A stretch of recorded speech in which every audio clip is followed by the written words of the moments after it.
You go. Good morning. How is everybody? Are you excited? Yeah. A little nervous? Yeah. First day jitters, they're normal. I am going to make this super easy to get through. Okay.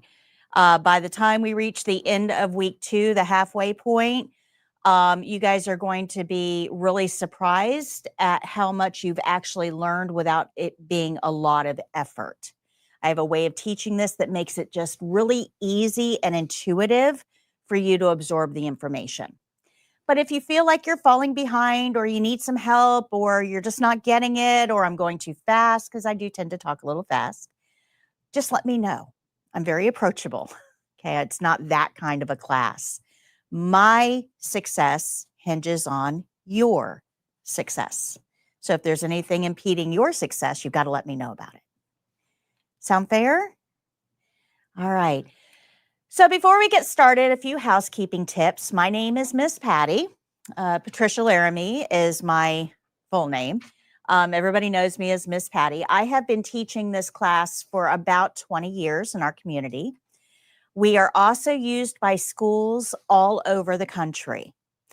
The book that I wrote is being used by over half of the CNA programs in the United States. So we've made it our mission to understand the test and to make sure that we're giving you tools that you need to pass the test. Because it doesn't do you any good. You're not going to be able to get into your new career if you can't get past that test. But my focus isn't really on the test. I'm going to help you get past it, but that's not really where my focus is. I understand the test. I've made a lifetime career out of studying the test. But my focus is on the day after the test, when you actually have to go to work. You've got to be able to apply these principles in a workplace setting, not just for the test. So we're going to talk a lot about the test as we go, but we're also going to talk about applying these principles past the test. Does that make sense? Because otherwise, that test doesn't do you any good. If you get your CNA, but you're not functional in the workplace, you're probably going to just leave healthcare. And that's a lot of time and money that was wasted. And we need you. So before we get started, bathroom is the very last door on the right. There's a snack center back there. In the refrigerator, you've got water, and I think there's some sodas in there. There's a coffee maker. There's snacks back there. All of that is complimentary. This is Jacob. He is my right hand. He handles pretty much everything.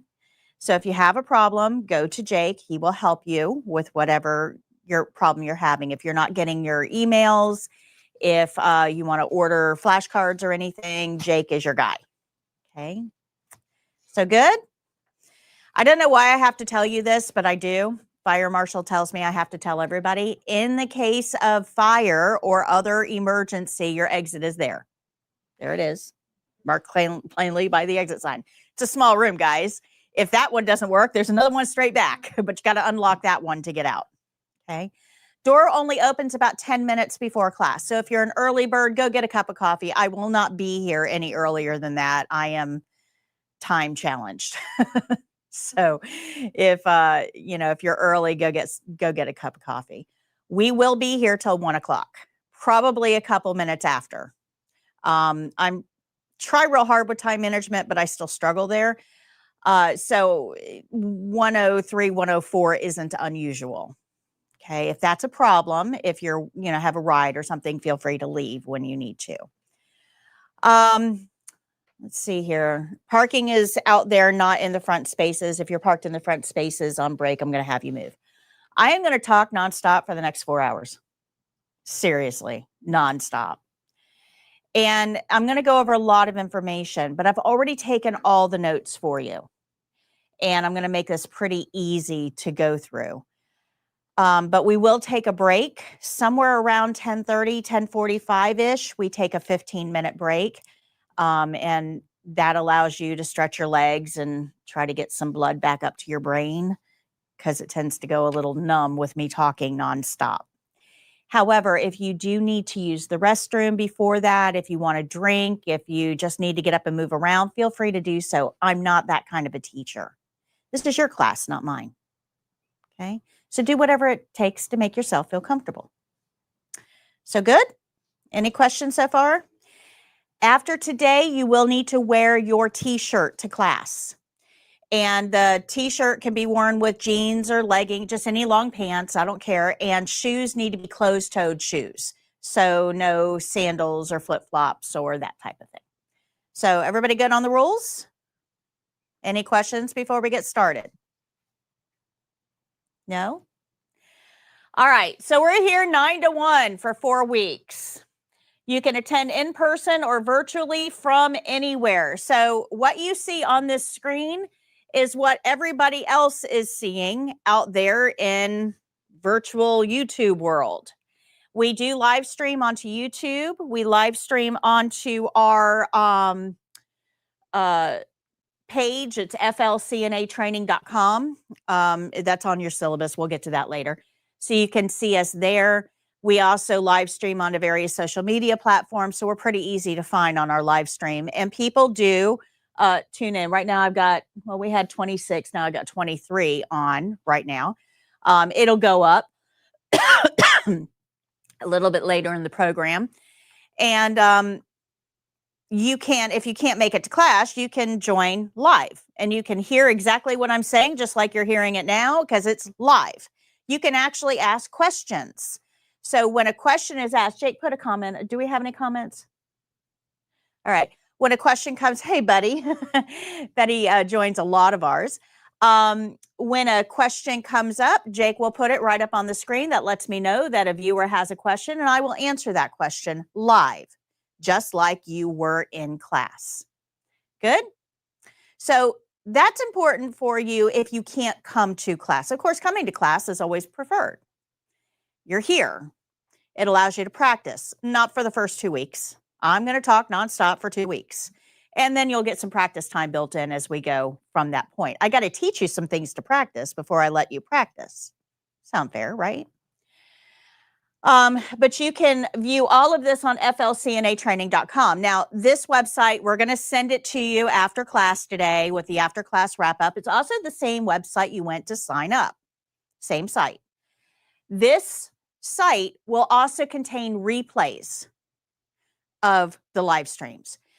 So today, you're going to absorb everything that I said 100%. You're going to walk out of here and you're never, ever, ever going to forget any of it, right?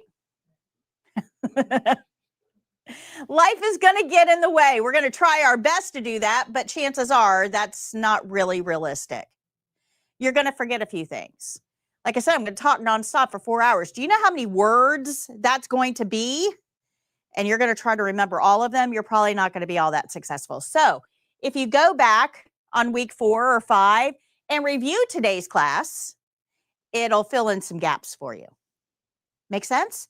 So these replays are going to be up until my next session starts in October. Right. Yep. And even after that, they're available on YouTube. So you're able to review your exact class even after class is over. So that's a really good benefit for you. And if you put me on double speed, for review, it makes it go a whole lot quicker. I sound like a chipmunk, but it is effective because you've already heard the material once. You're just using it for review. Now, on that same website, I have review sheets, worksheets. You will actually get the physical copies of the worksheets in here. We pass them out at the end of every class. But if you don't show up for class for whatever reason, you can print them out as well at home. Okay. We also send wrap-up emails. That's why I made a big deal about the emails. These are super important because they're going to also give you next steps and important links that you're going to need moving forward. And then you also are going to get free access to the online course as part of your enrollment. Most people don't really start this until they're done with the classroom program. They use it more of a review. But the smart ones, we're going to send you the link to this today. We're going to enroll you and send you the link.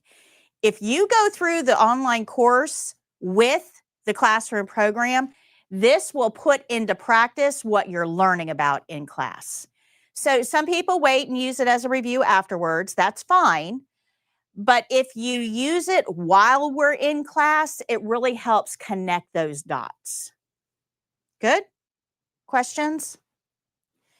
Jacob, can you make sure that we're recording? Excuse me, 1 second. I'm not on this guy. Yeah, but we need to do. Hold on. Screen is now unlocked. Hold on. I don't want the whole thing. I just want the one. I see what you're saying. So you're trying to select this image and go from there. This may be the source because it's camera 1. So it may be recording just the raw camera feed. I'm sorry, guys. Give me 1 second here.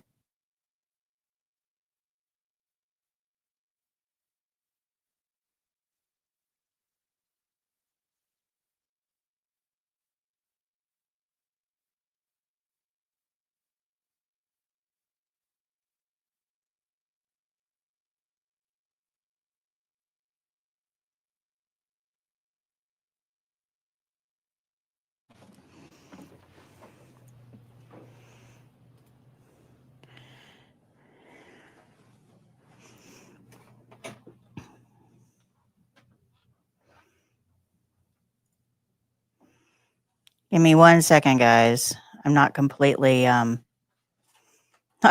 set up here.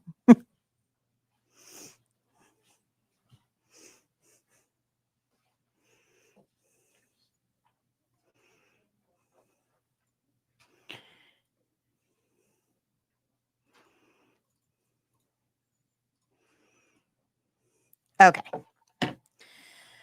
All right. So any questions on any of that? Everybody good? Everybody comfortable temperature-wise? Everybody okay? The room tends to get a little cool for you guys. It's going to feel a little warm for me because I'm not near a vent and I'm talking and standing and stuff. So I'm not a good gauge of temperature. If it starts to get too cool, please let me know and we can adjust it.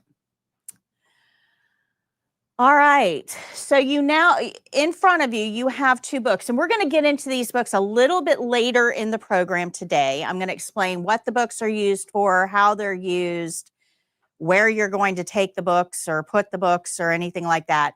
We're going to get into that in a little bit. But the one thing that I want you to be aware of is this book is yours. This is where all the notes are going to be for everything that we're going to go over in class today. This one you can write in. This one you're only going to use for homework reading. It's going to go home and stay home. You're not going to bring it to class. This is not my favorite book, but we need something for homework reading. So that's what that is for. This is our main book. This is the one we work out of in class.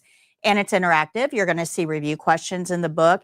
If you fill out those questions as we go through the program, it really helps cement what you're learning. Okay. So that book, the CNA Skills Study Guide, if you turn to page 17 in that book,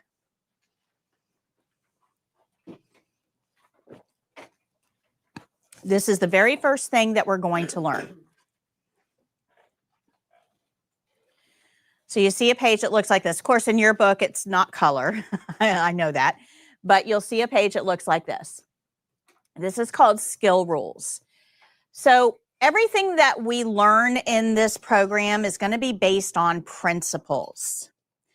Principles are things that nobody is going to tell you. They're things that as a CNA, you're expected to know. In the nursing world, we call these things best nursing practices. In the CNA world, we just call them foundation principles. Good? Make sense? You can see them on the back wall. There's 11 of them that we have to learn. You will be able to tell me everything on that back wall next week. I'm not going to send you home with flashcards and make you memorize them. That's not how this program works. It's not based on memorization. It's based on learning. There's a difference between the two. Memorization is just something you're going to repeat later. Learning is something you're going to apply later. 2 different things. So we have to learn these principles in a way that allows them to embed themselves in our brain. So we don't have to worry about recall, remembering what they are. They just become a natural part of what we do. Make sense? So that's what principles are. And we're going to learn 11 principles as we go through the program. And this is the one we're going to start with. This is where we start absolutely everything is with skill rules. This forms the foundation of what we do. We're going to learn what skill rules are. Skill rules are going to apply to every single skill that we're going to learn here. And I have a video for it. In fact, we're going to watch that video together now. So every principle that we're going to learn throughout this program, we're going to learn 3 today.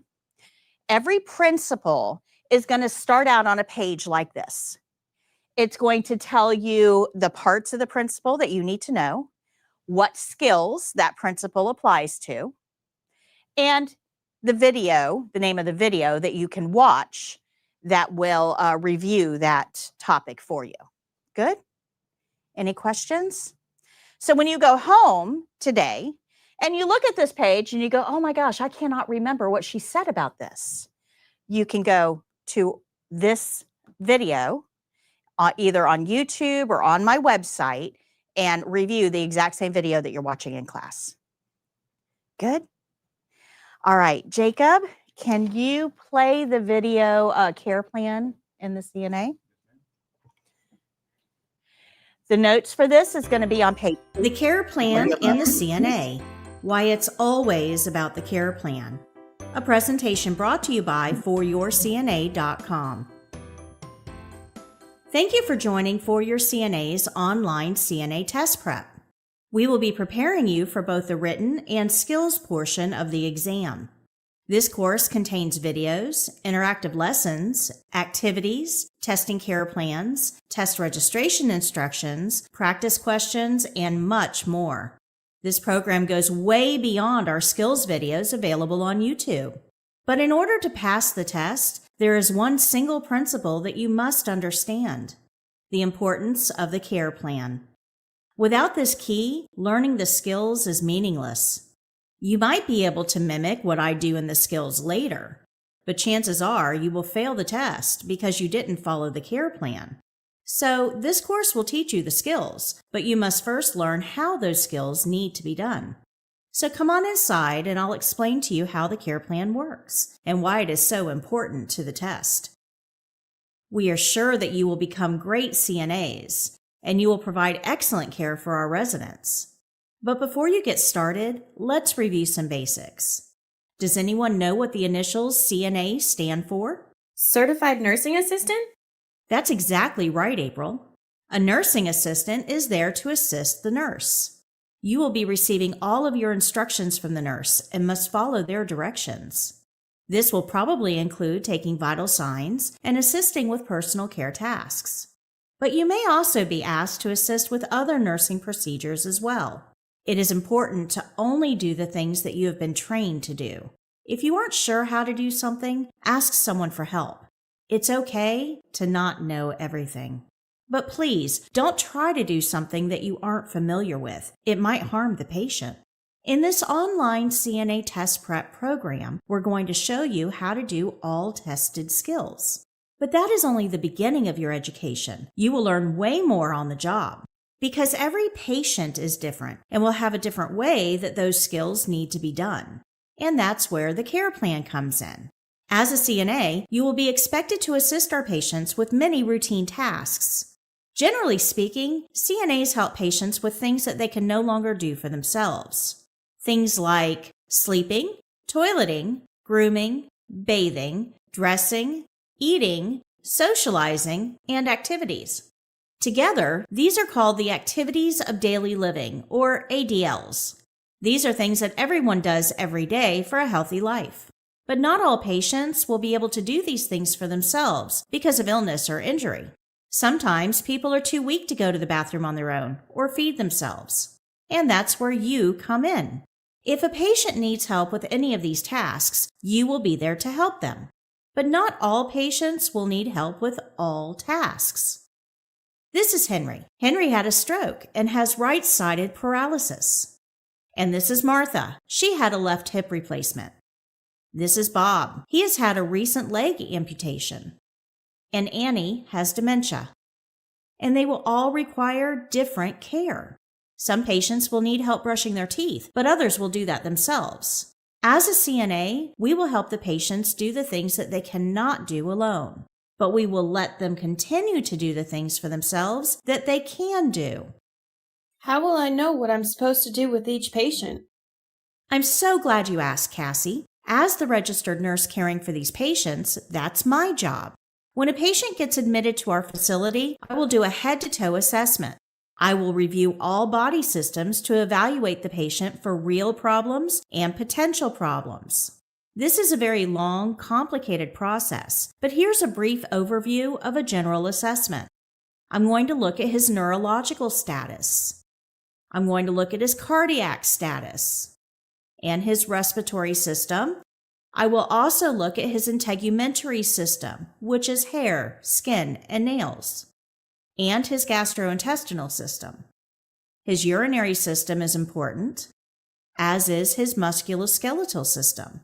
And then I will review his endocrine, lymphatic, and reproductive systems. And finally, I will review the doctor's orders for this patient.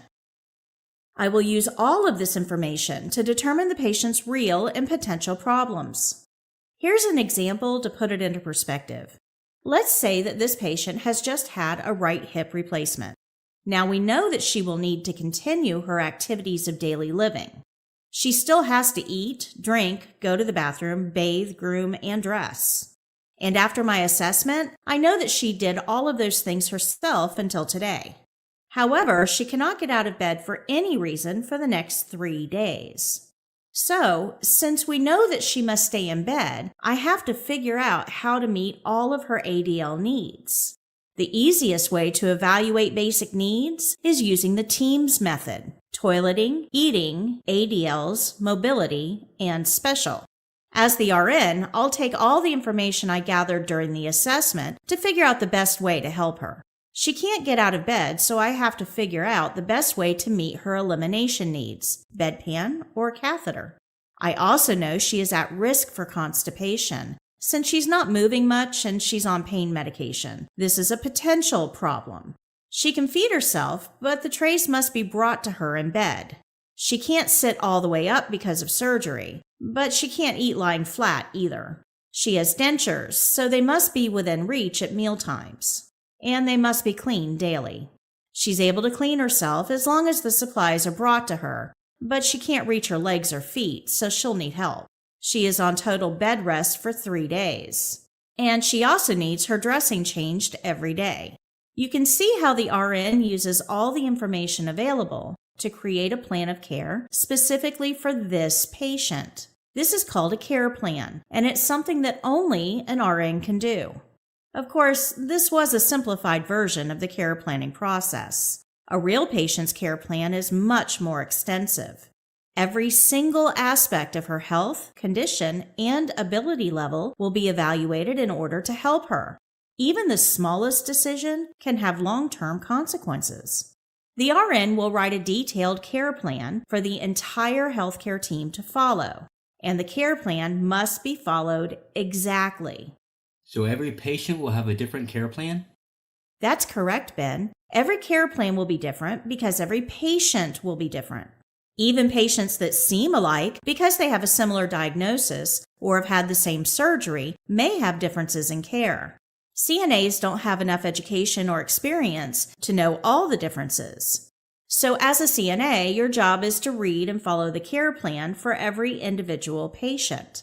In fact, you could say that your job is to follow the care plan, the whole care plan, and nothing but the care plan. Do you think you can do that? Can you follow directions exactly? I can. Absolutely. Yes. Awesome. Then you're well on your way to being a great CNA.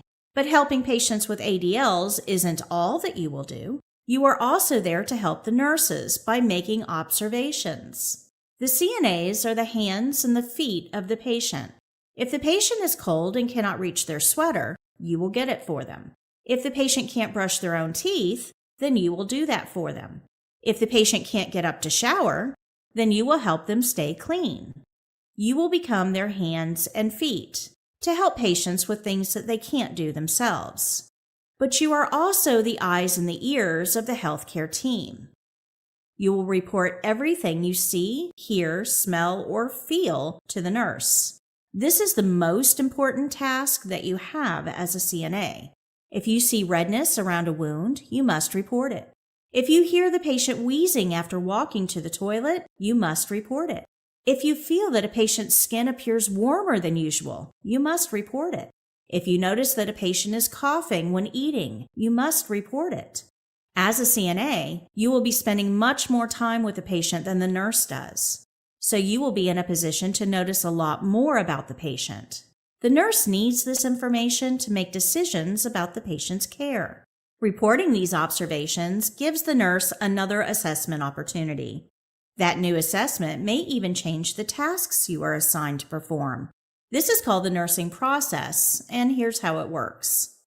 The RN assesses the patient and develops the care plan. This gives you specific tasks to do. While doing those tasks, you notice things. You report those observations to the RN, and the RN performs another assessment to review the changes in the patient. That new assessment prompts changes in the care plan, and this gives the CNA new tasks to do. And the cycle continues around and around as the patient gets better or worse. This is a continuous process until the patient is discharged. I'm not sure I understand. Are you saying the care plan is going to change all the time? Yes, it could, depending on the needs of the patient. Let me give you an example. The care plan told you to make an occupied bed in room 201. As you changed the sheets, you noticed that the skin on the patient's backside was red and irritated. You notified the nurse, who then reassessed the patient. The nurse decided that the patient needed to be repositioned every 2 hours around the clock. This was added to the care plan as another task for the CNA. Using this model, we can respond to the needs of the patient quickly as their needs change. But it also works for patients that are getting better too. You've been assisting Mr. Hopkins with transferring out of bed and into a chair after surgery. But you notice he isn't leaning on you any longer. You notify the nurse. The nurse reassesses the patient and decides that the patient can transfer on his own now. The care plan is changed, and this task is removed from the care plan since the patient is improving. Doesn't this mean that I'm going to be bothering the nurse all the time? Won't they be annoyed? The nurse should never be annoyed with you for reporting changes in the patient. They are legally liable for every aspect of that patient's care. Since the nurse requires that information to plan the patient's care, they expect to receive updates from you on the changes that you see. But how often you will have to report changes to the nurse will depend on the setting you are working in. Nursing home patients are pretty stable and don't really change all that often. That's pretty common for long-term care facilities, like nursing homes and ALFs and even home care. But in other settings, like hospitals, rehabilitation centers, and hospice, patients' health can change rapidly. In those settings, nurses and CNAs are going to work closely, and constant communication is required. Since CNAs must follow the care plan and are not allowed to alter it, they can't solve problems. The RN is ultimately legally responsible for the care of that patient. If you have information about the patient that you're not giving to the nurse, the patient can suffer, and the nurse is legally liable for that. Remember, you are an assistant. You are there to help, but the nurse is always in charge of the patient. So all changes, regardless of how minor they seem to you, must be reported to the RN. When the patient is stable, you will not have much to report and may go days without talking to the RN. But if you notice something, then it must be reported, even if you don't think it matters. If you aren't reporting observations, the nurse can't rely on you anymore. And if the RN can't rely on you, then you aren't a good assistant to that nurse. You must report to the nurse everything you see, hear, smell, or feel. Be a good assistant and report all changes and observations. This is the most important job you have. So the care plan is developed by the RN, gives the team tasks, CNAs follow the care plan and report changes. Let's recap what we learned today. Can you tell me how a CNA knows what each patient needs? The care plan. As a CNA, you follow the care plan, the whole care plan, and nothing but The care plan. anything unusual that you notice about the patient, you must report it to The nurse. Great job. For the exam, you will receive a care plan. What should you do? Follow it exactly. That's correct. If you don't follow the care plan, you will fail the exam. It's that simple. Now that you understand the care plan, I can show you how the skills will be done for the exam. But remember, you must always read and follow the care plan. That's a big part of the skills exam. Take the brief quiz below to make sure you understand. See you in the next lesson.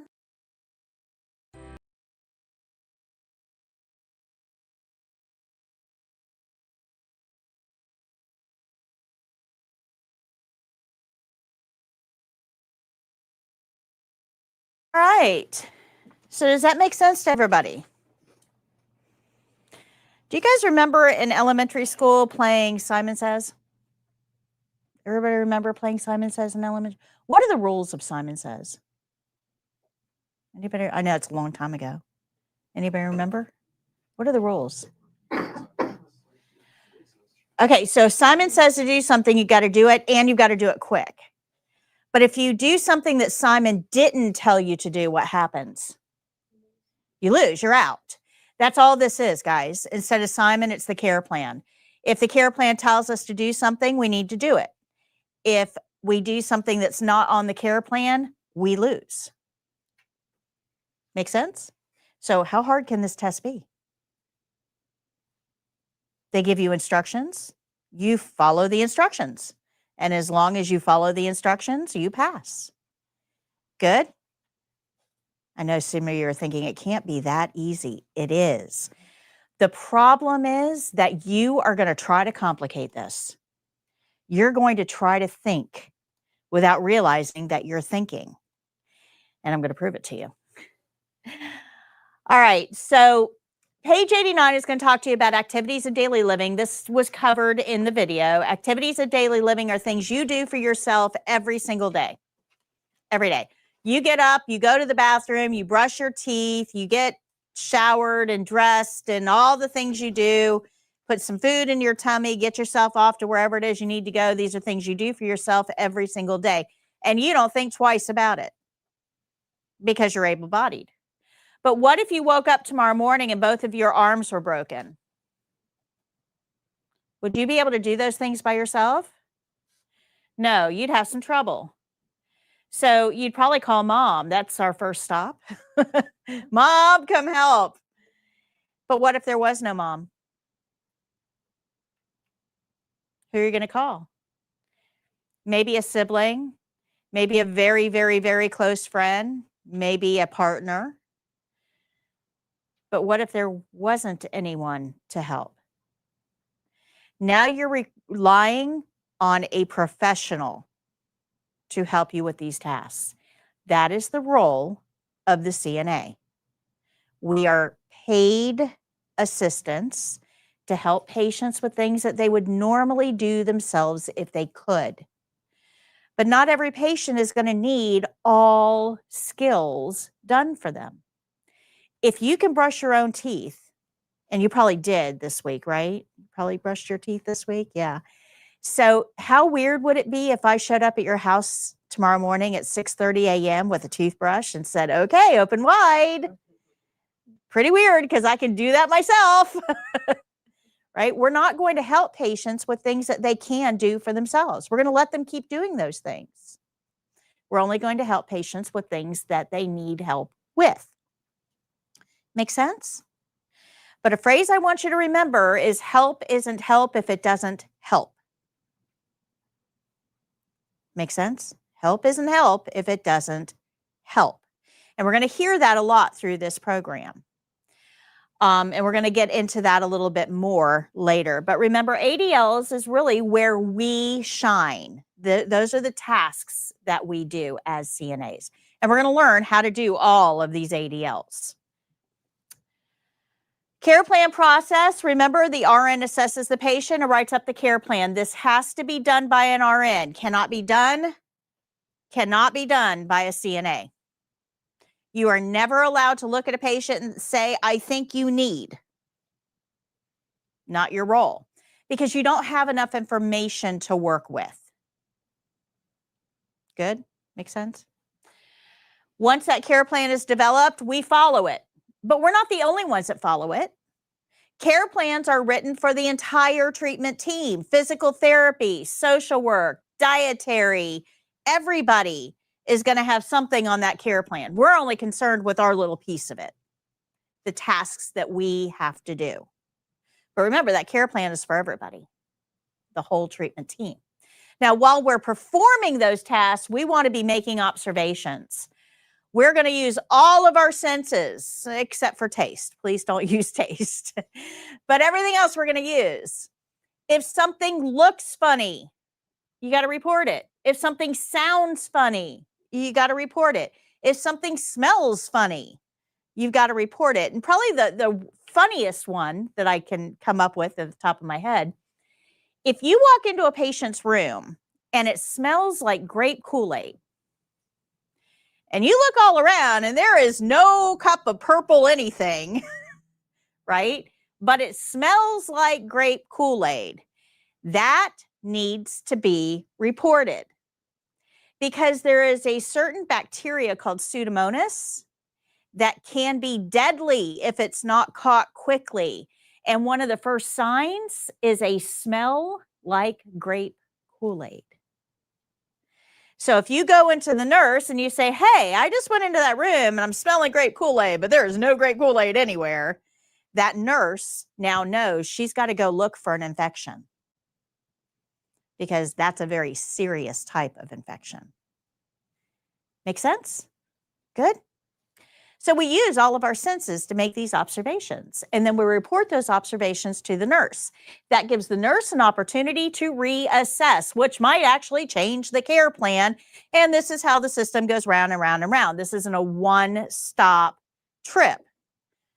This is going to go round and round until either we spit out a healthy patient or the patient dies.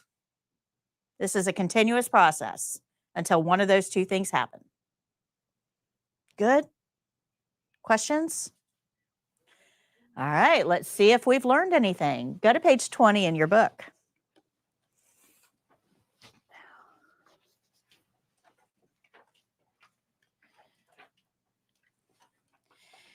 Page 20 in your book has 4 care plans. Each care plan has 2 questions. I'd like you to take the next couple of minutes and do this activity.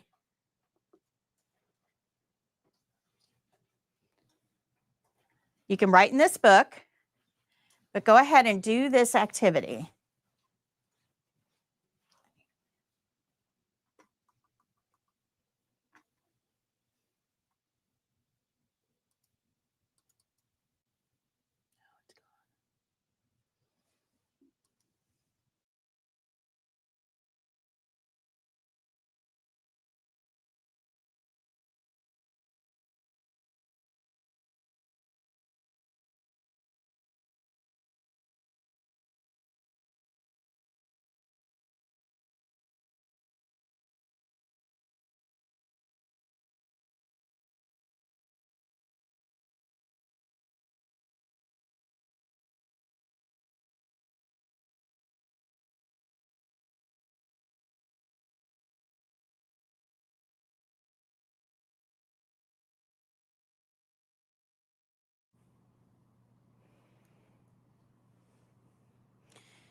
When you're done answering the questions, just put your pens down or pencils down so I know who's still working, please.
All right, for those of you still working, you can complete this on your own at a later time. Let's go through a few of these and see what we've learned so far.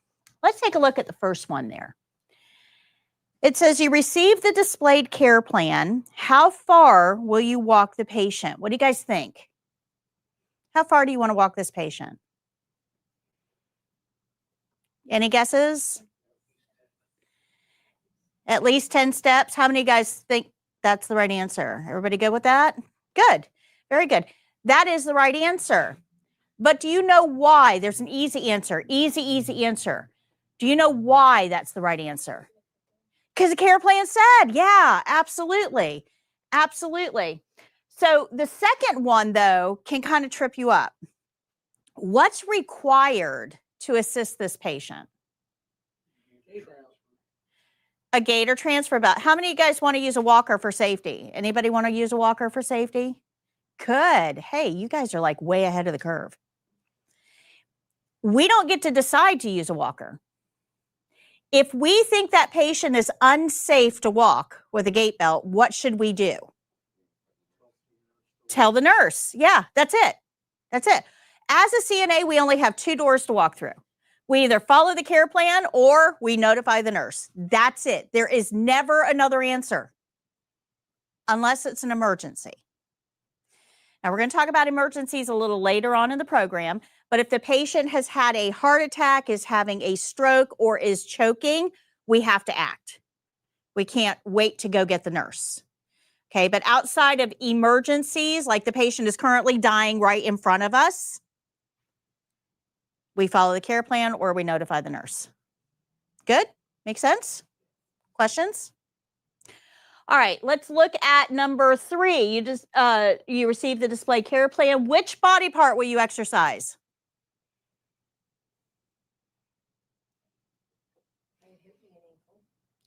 But exercise is good for you. Exercise is good for everybody. Why can't we just exercise everything? Yep, easy answer, not on the care plan. Even though your brain may try to tell you, hey, that might be a good idea, you got to stop yourself because it's not on the care plan. Do you see how easy it is to derail you, though? Okay. Let's go down to number 7. You receive the displayed care plan. What vital signs are you required to obtain? Pulse. Why can't we do them all while we're there? I mean, nobody's ever gotten hurt from us doing vital signs. Yeah, it's not on the care plan. Absolutely. This messes students up on the exam. In fact, pulse is the number 1 failed skill on the exam. Pulse. One of the easiest skills to do, one of the shortest skills to do, and yet it is the most failed, and that's because of question number 8. Question number 8 asks you how long you're going to count. So how long do we count? 1 full minute. How many of you guys know somebody that works in healthcare? Most everybody. It's the predominant industry in our county. I mean, if you're not working in healthcare, you may not be working, right? So we all know somebody who's working in healthcare. Now, you go home and ask those somebodies out there, how long do you take a pulse? And these are the answers you're going to get. Oh, 15 seconds and multiply that by 4. I might count for 30 and multiply that by 2. I use a pulse ox, the little clothespin thing that clips on the finger. It gives me a number. I use that. And a textbook tells you to count for 1 full minute. Those are the answers you're going to get, right? So they're all over the place. So how do you make sense of that when it comes to taking the test? We have to have some hard and fast rules here because, spoiler alert, those are all correct. 15 seconds and multiply by 4 gives you your minute reading. 30 seconds and multiply by 2 gives you your minute reading. Count for 1 full minute gives you a minute reading. A pulse ox will give you a minute reading, right? Those are all correct answers. So which one do we use on the test? Whatever is on the care plan. Very good. Very good. This care plan says 1 full minute. So how long do we have to count for? 1 full minute. Now, the reason that this is the most failed skill is because people will count for 15 seconds and multiply by 4. Or they'll grab a stethoscope and put it on the chest and try to get fancy for the test and wonder why they failed. Well, they failed because our care plan says to take the patient's radial pulse. And the care plan even tells you where that pulse is, measured at the wrist. So if you pull out your stethoscope and listen to the heart, you might get the apical pulse. You might even get the right number, but did you follow the care plan? That's what the test is testing you on. It's not testing you on how well you do these things. It is testing you on, did you follow the care plan? If you have that key, that test becomes super easy. The test isn't about the how. It's about knowing where to go to get the why. Does that make sense? Okay. So this test, not hard. Not hard.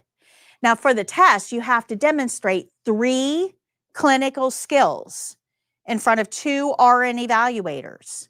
And you have no idea what 3 skills you're going to get.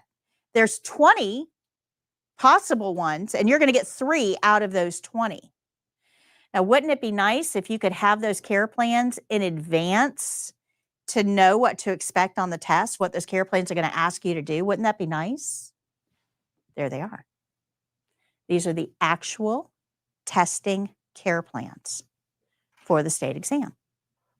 The actual ones that you're going to get. So if you get pulse for the test, this is exactly word for word what your care plan is going to say.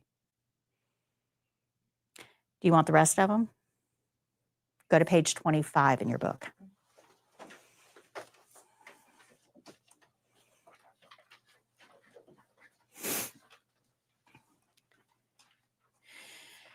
Page 25 is going to list all of the care plans from the state exam. So care plans are going to be divided up into sets. Each set will have 3 skills. There's only 11 sets used on the exam. These are all 11. And each one of these sets is very scientific, very scientific. It's going to have 1 ADL skill. You guys remember what ADLs were? Activities of daily living. So this is dressing, bathing, grooming, toileting, that type of thing. It's going to have 1 mobility skill. Now, mobility skill is anything that moves the body. So like range of motion, ambulate, transfer to a wheelchair, turn a patient over in bed. So 1 ADL skill, 1 mobility skill. And then the third category is a documentation skill. Everybody gets a documentation skill. You have to document something. There's 4 documentation skills on the state exam. We're going to get into that in a second.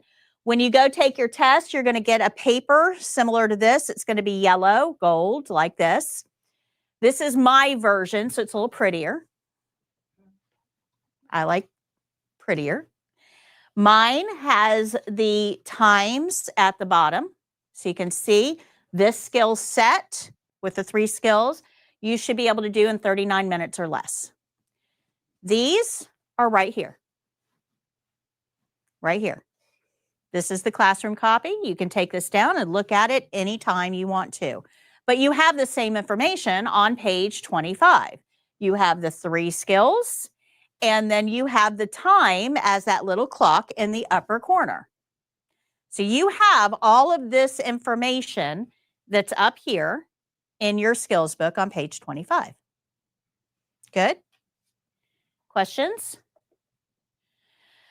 All right, so each one of these sets is going to have an ADL skill, a documentation skill, and a mobility skill on the care plan set. Page 24 is telling you that. And these are the skills that would fall into each category. So all of these are ADL skills. All of these are mobility skills. These are the 4 documentation skills. We have pulse, We have respirations, which is counting breathing. We have feeding, because we have to document how much they ate. And we have emptying the drainage bag. You will get one of these 4. Everybody gets one of these 4. This is the most common right here, respirations. That's the most common. Shows up on 3 different care plan sets. Most common, but you will get one of those 4. We're going to learn how to do all of them. So any questions on how the test works with the skills component? So they're going to give you a care plan. What are you going to do? Yeah, follow it. And the really cool part is that they don't make you memorize it. When they hand you this care plan set, give me a number 1 to 11. 5. Okay, so the computer randomly picks skill set 5. And the computer is the one that picks your skill set. Okay, so the computer randomly picks skill set 5. And I'm going to pick on you. So as the evaluator, I'm going to read this to you because I can't even trust that you know how to read. Okay, so I'm going to read this to you. And then I'm going to hand it to you. And that is now yours throughout the entire test. So if you get halfway through the skill and you can't remember what the care plan said, you can stop what you're doing and go over and read that care plan at any time during the test. It is yours. You can refer back to it. Make sense? Good? So if you need to buy yourself some thinking time, go look at the care plan. Okay? The amount of time they give you is way more time than you actually need to perform the skills. So don't rush. And I'm going to show this to you as we go through the skills.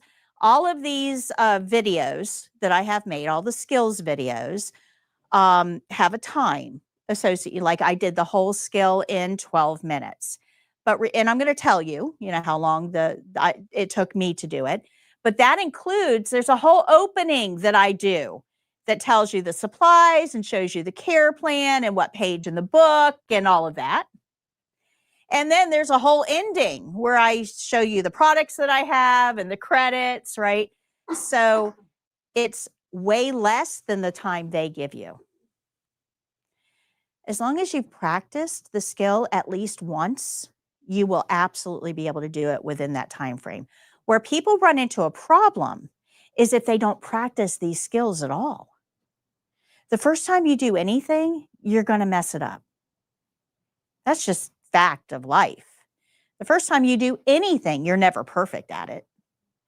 So you want to make your mistakes in a place that doesn't count against you, like class or home, right? Don't let the first time you do a skill be during the test. So that means that you're going to have to practice these skills. We will have some practice time in class, but most of your practice is going to have to be done at home. Try to find a live victim. Dead ones don't help you all that well.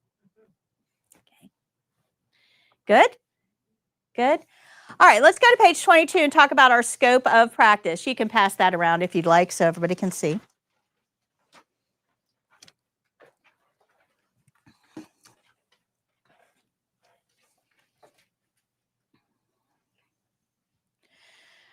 So everything that we have talked about so far really sums up our scope of practice. Scope of practice is just what you are allowed to do.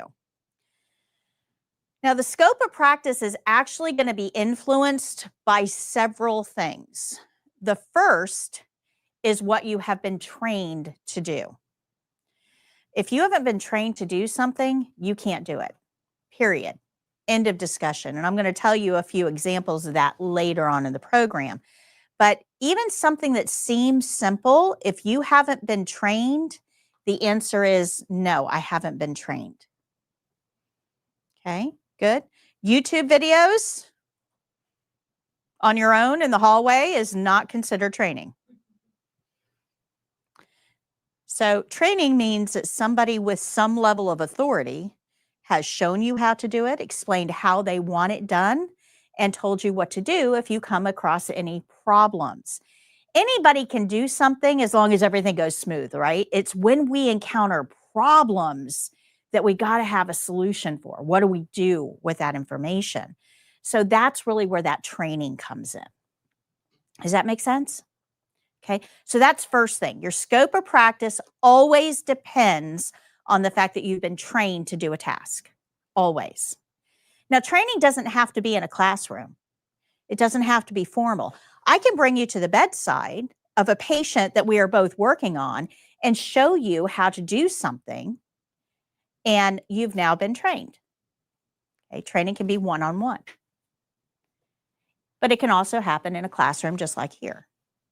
So that's the first thing that has to do with scope of practice. The second thing with scope of practice is it has to be allowed by your state laws, your state guidelines, your state statutes.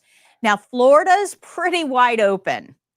Florida's like, yeah, whatever a nurse wants to train you to do, we're good with.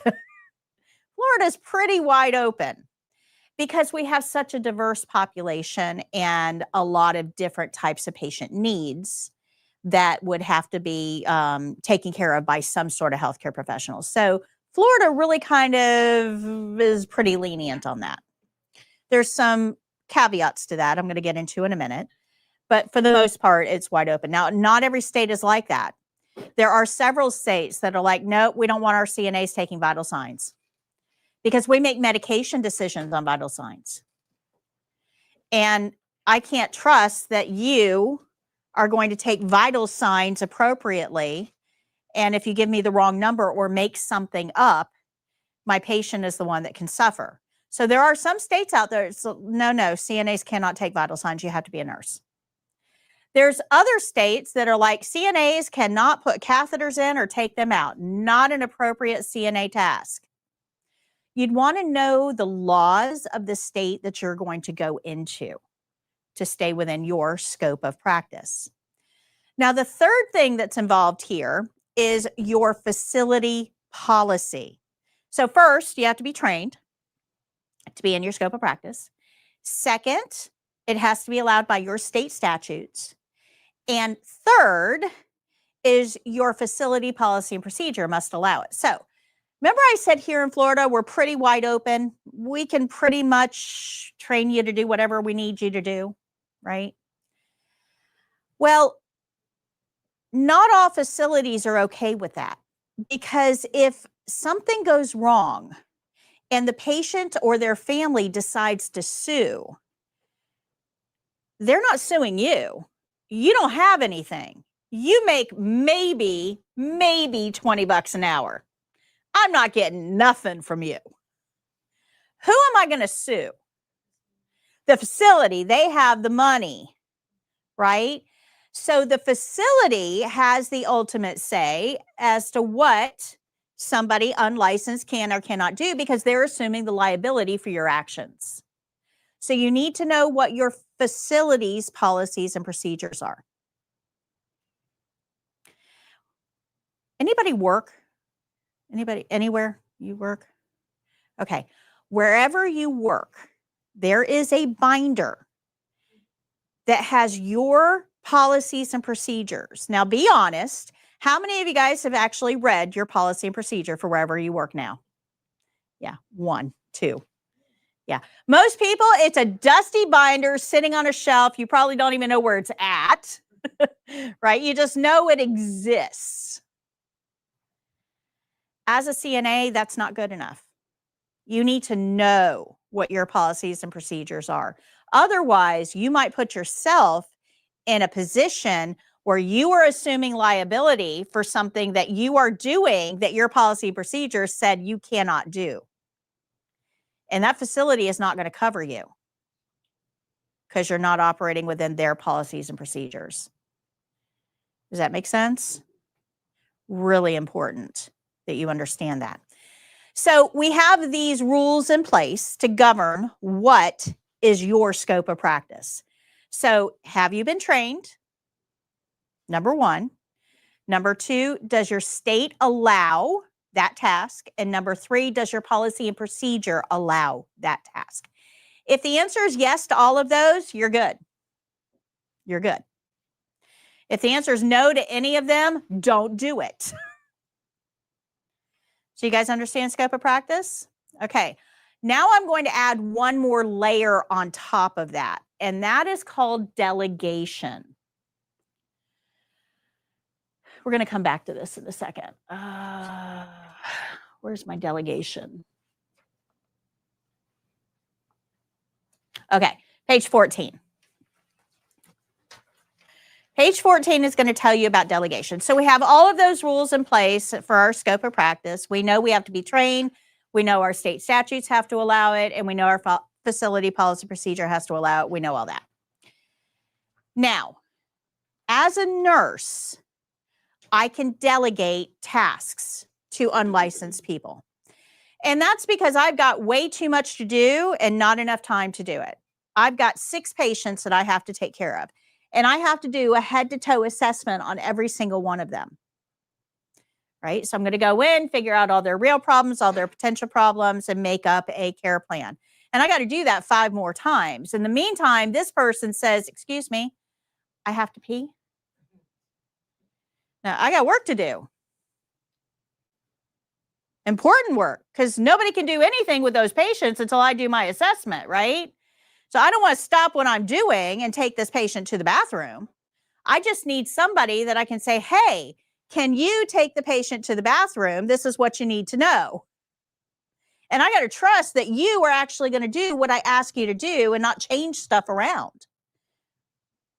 Make sense? That's delegation. Every task you get, every task as a CNA is delegated to you.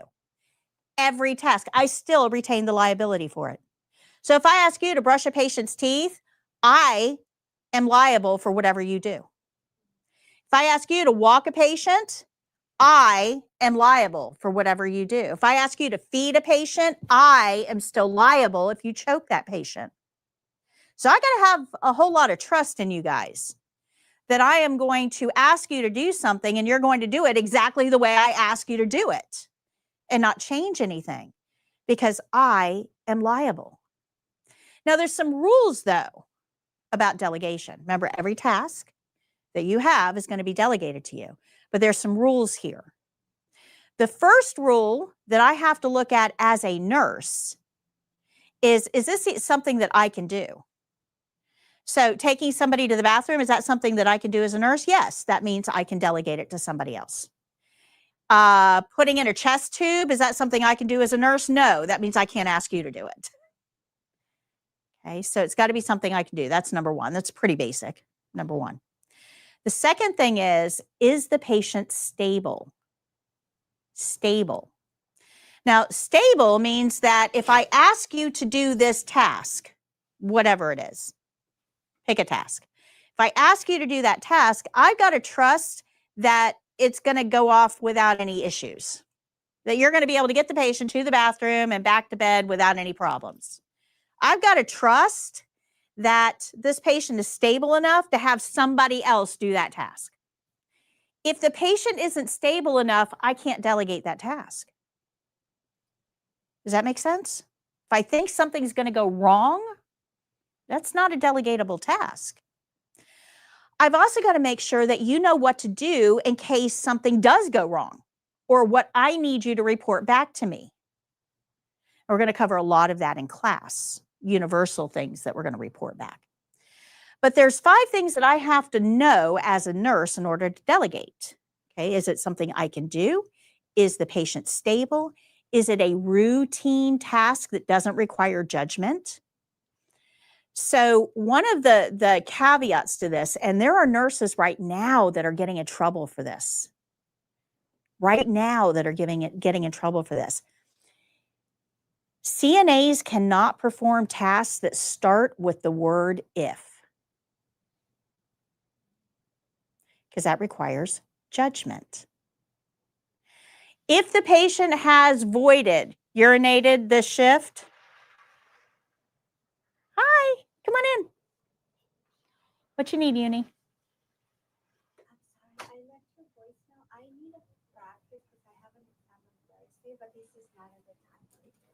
Yeah, I'm teaching.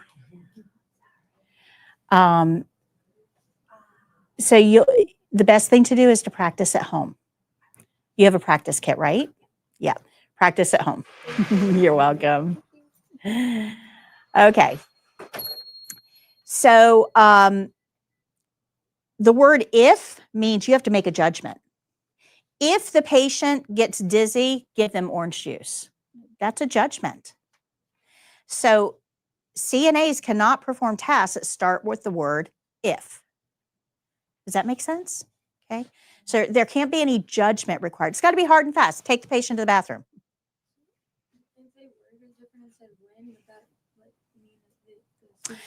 So again, it's all about judgment. Judgment. Okay. So when the patient hits the call light and says they have to go to the bathroom, you can take them to the bathroom because it's on the care plan. Bathroom PRN, right? So PRN means as needed. That's okay. But treatments can't be judgment based. Okay. So if the patient asks for a snack, you can give the patient a snack, but you can't give them juice if they're dizzy. So be really careful with those ifs. That's why in most places you won't ever see an if on a care plan, and you'll never see one on the care plan for the test. It'll say snacks before or between lunch and dinner and before bed. So we're giving them snacks, but not when they're asking for it. We're giving them snacks on a schedule. That's how we get around that. Make sense? Just be very careful if you see that word if. That means that you need more information. So it has to be something the nurse can do. It has to be a stable patient. It cannot require judgment. It has to be a routine task. And you have to know what to do in case something goes sideways. Who to call, what to do, that type of thing. Most of that, the what to do, we're going to cover in class. Do you guys understand delegation? Every task you get, you are delegated. Every task. CNAs, though, cannot delegate. Nurses can delegate. Physical therapists can delegate. Doctors can delegate. CNAs cannot delegate. So if I ask you to do a task and you can't do it, you can't get to it, you're busy, you don't feel comfortable, whatever the case may be, you can't ask her to do it. What do you think you need to do? Yeah, don't ignore it. Don't just say, well, I can't get to it, I'm just going to ignore it. You've got to make sure you let me know, hey, I couldn't do that task, or I'm not comfortable with that task. You good on delegation? You will have at least one delegation question on the state exam. So understand those rules. Usually it has to do with you have not been trained to do this. Can you do it? What's the answer to that? No. All right. So let's go here. Page 13.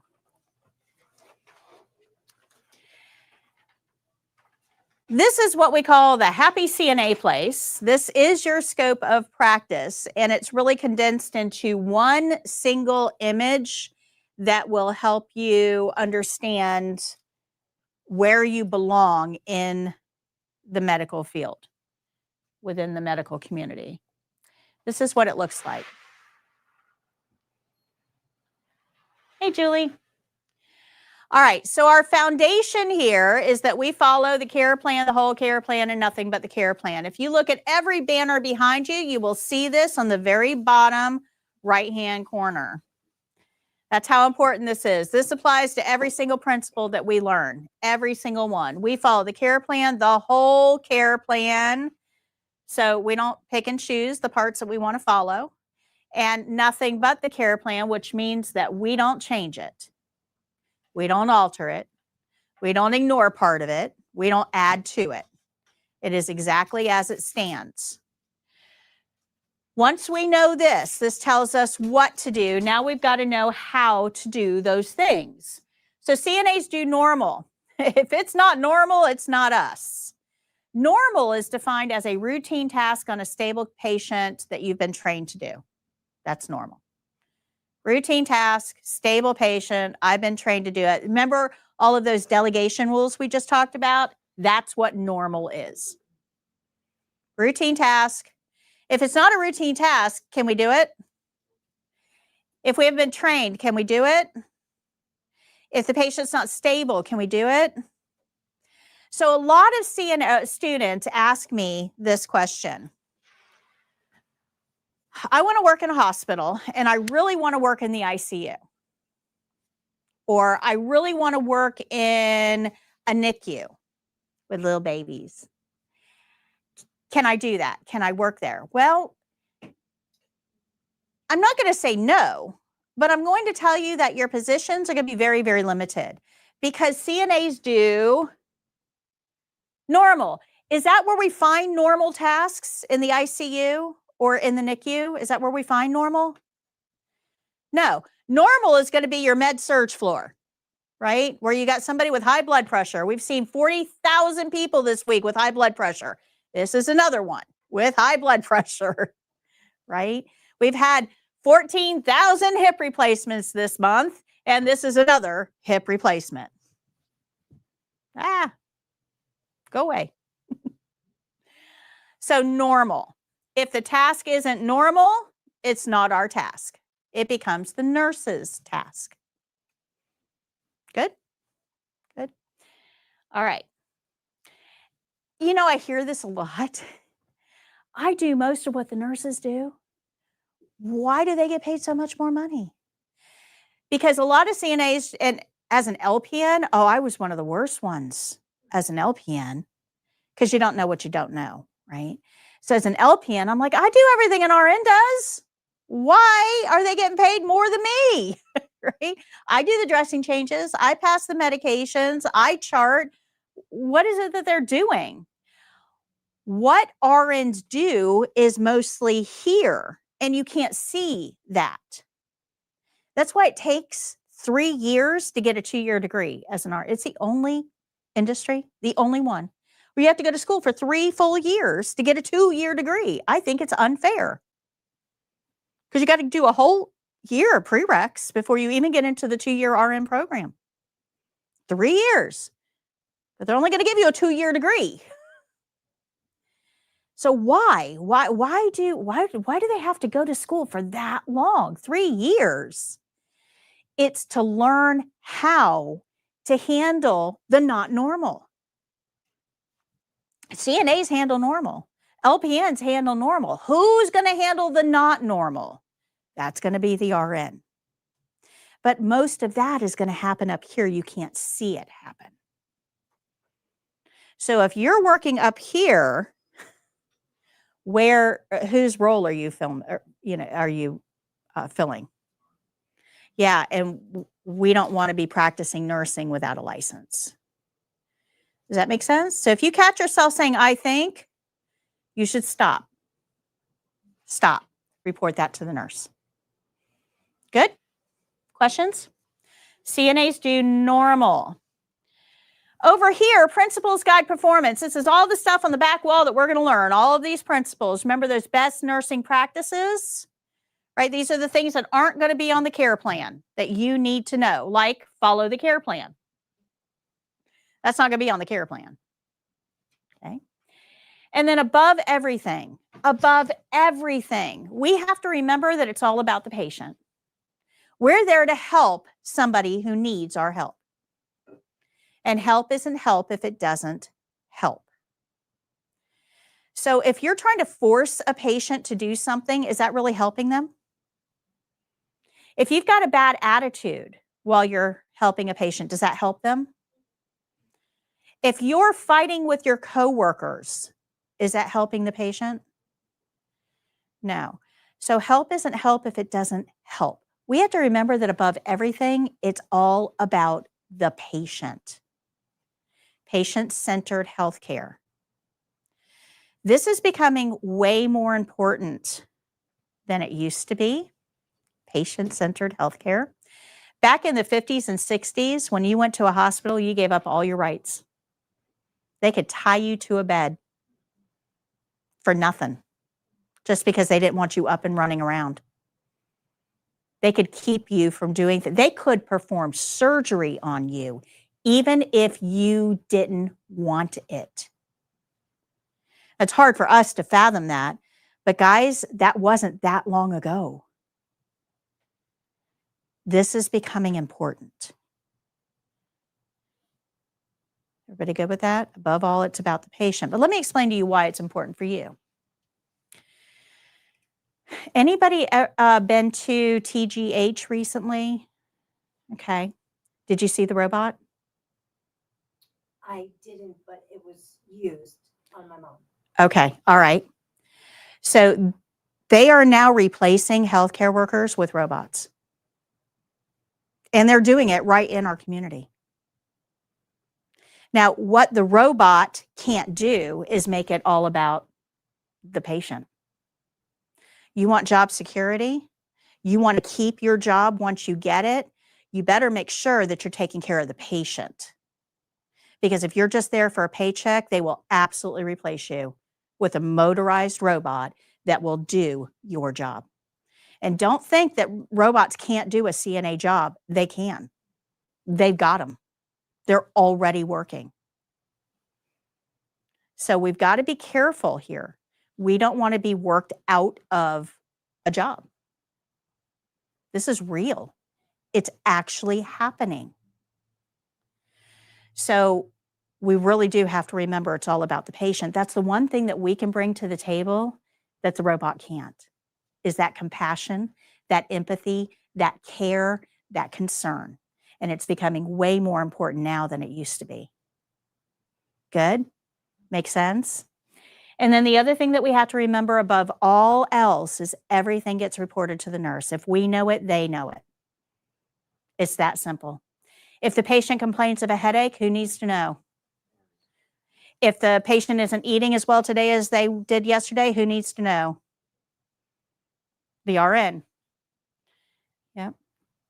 So just the, like, you're saying, you know, the RN will have like 6 patients, and I know I see it, you know, you guys are so busy. So the CNA is going to probably have 6. She's going to be having to keep an, you mean every time a little, I'm coming up to you? So everything you know, I need to know Okay. every time. But how much do you have to report, and when do you have to report it, and how do you report it? That's all going to vary depending on where we're at. Okay. So let me give you an example. Let's say that we work in, we're not going to say the name of any hospitals, by the way. Let's say we're going to work at the hospital right up the road. Okay. And I'm the RN. I've got 6 patients. You're my CNA. You've got 15 patients. So you're actually working with 2 or 3 RNs. So those patients are going to change pretty rapidly. We're going to have admissions. We're going to have discharges. We're going to have patients that are sick to their stomach. We're going to have patients in pain. We're going to have high blood pressures. We're going to have all kinds of stuff going on. If you know it, I need to know it, which means that you're probably going to be in pretty close contact with me. As you're heading down the hallway and I'm standing there at a computer station, you're going to say, by the way, this patient had a complaint of pain in their shoulder. Try to do it quietly so that we're not violating HIPAA, right? And we don't have to go, you know, like into a super secret secure bunker, but we don't want to spread this information around. So try to do it privately and quietly. But every time you see the nurse, you're probably going to have something to report because our patients change rapidly. And you're going to have fewer patients because their health is going to change rapidly. Now, same people, nurse, CNA, we're now in a nursing home setting. I have 30 patients. You have 40. And that's because our patients rarely change, right? It's night shift. They're all sleeping. Everything's kind of calm. You're not going to have, you may go 3 weeks without talking to me because the patients rarely change. So same jobs, but different patients. Now, let's go into home care. Let's say you're working in home care. I'm sitting in an office. I'm not even there, right? We may go 2 months without talking because you go in, the patient's the same today as they were yesterday and the same tomorrow as they are today, and nothing is really changing. But you walk in on Monday next Monday, and that patient all of a sudden is complaining of right-sided weakness, and you see their faces drooping, who do you think you need to tell? The nurse. Yeah, you need to call me up and say, hey, this is what I'm seeing, and I'm going to tell you, hang up the phone and call 911 because they're having a stroke. And by the way, give them an aspirin to chew. Going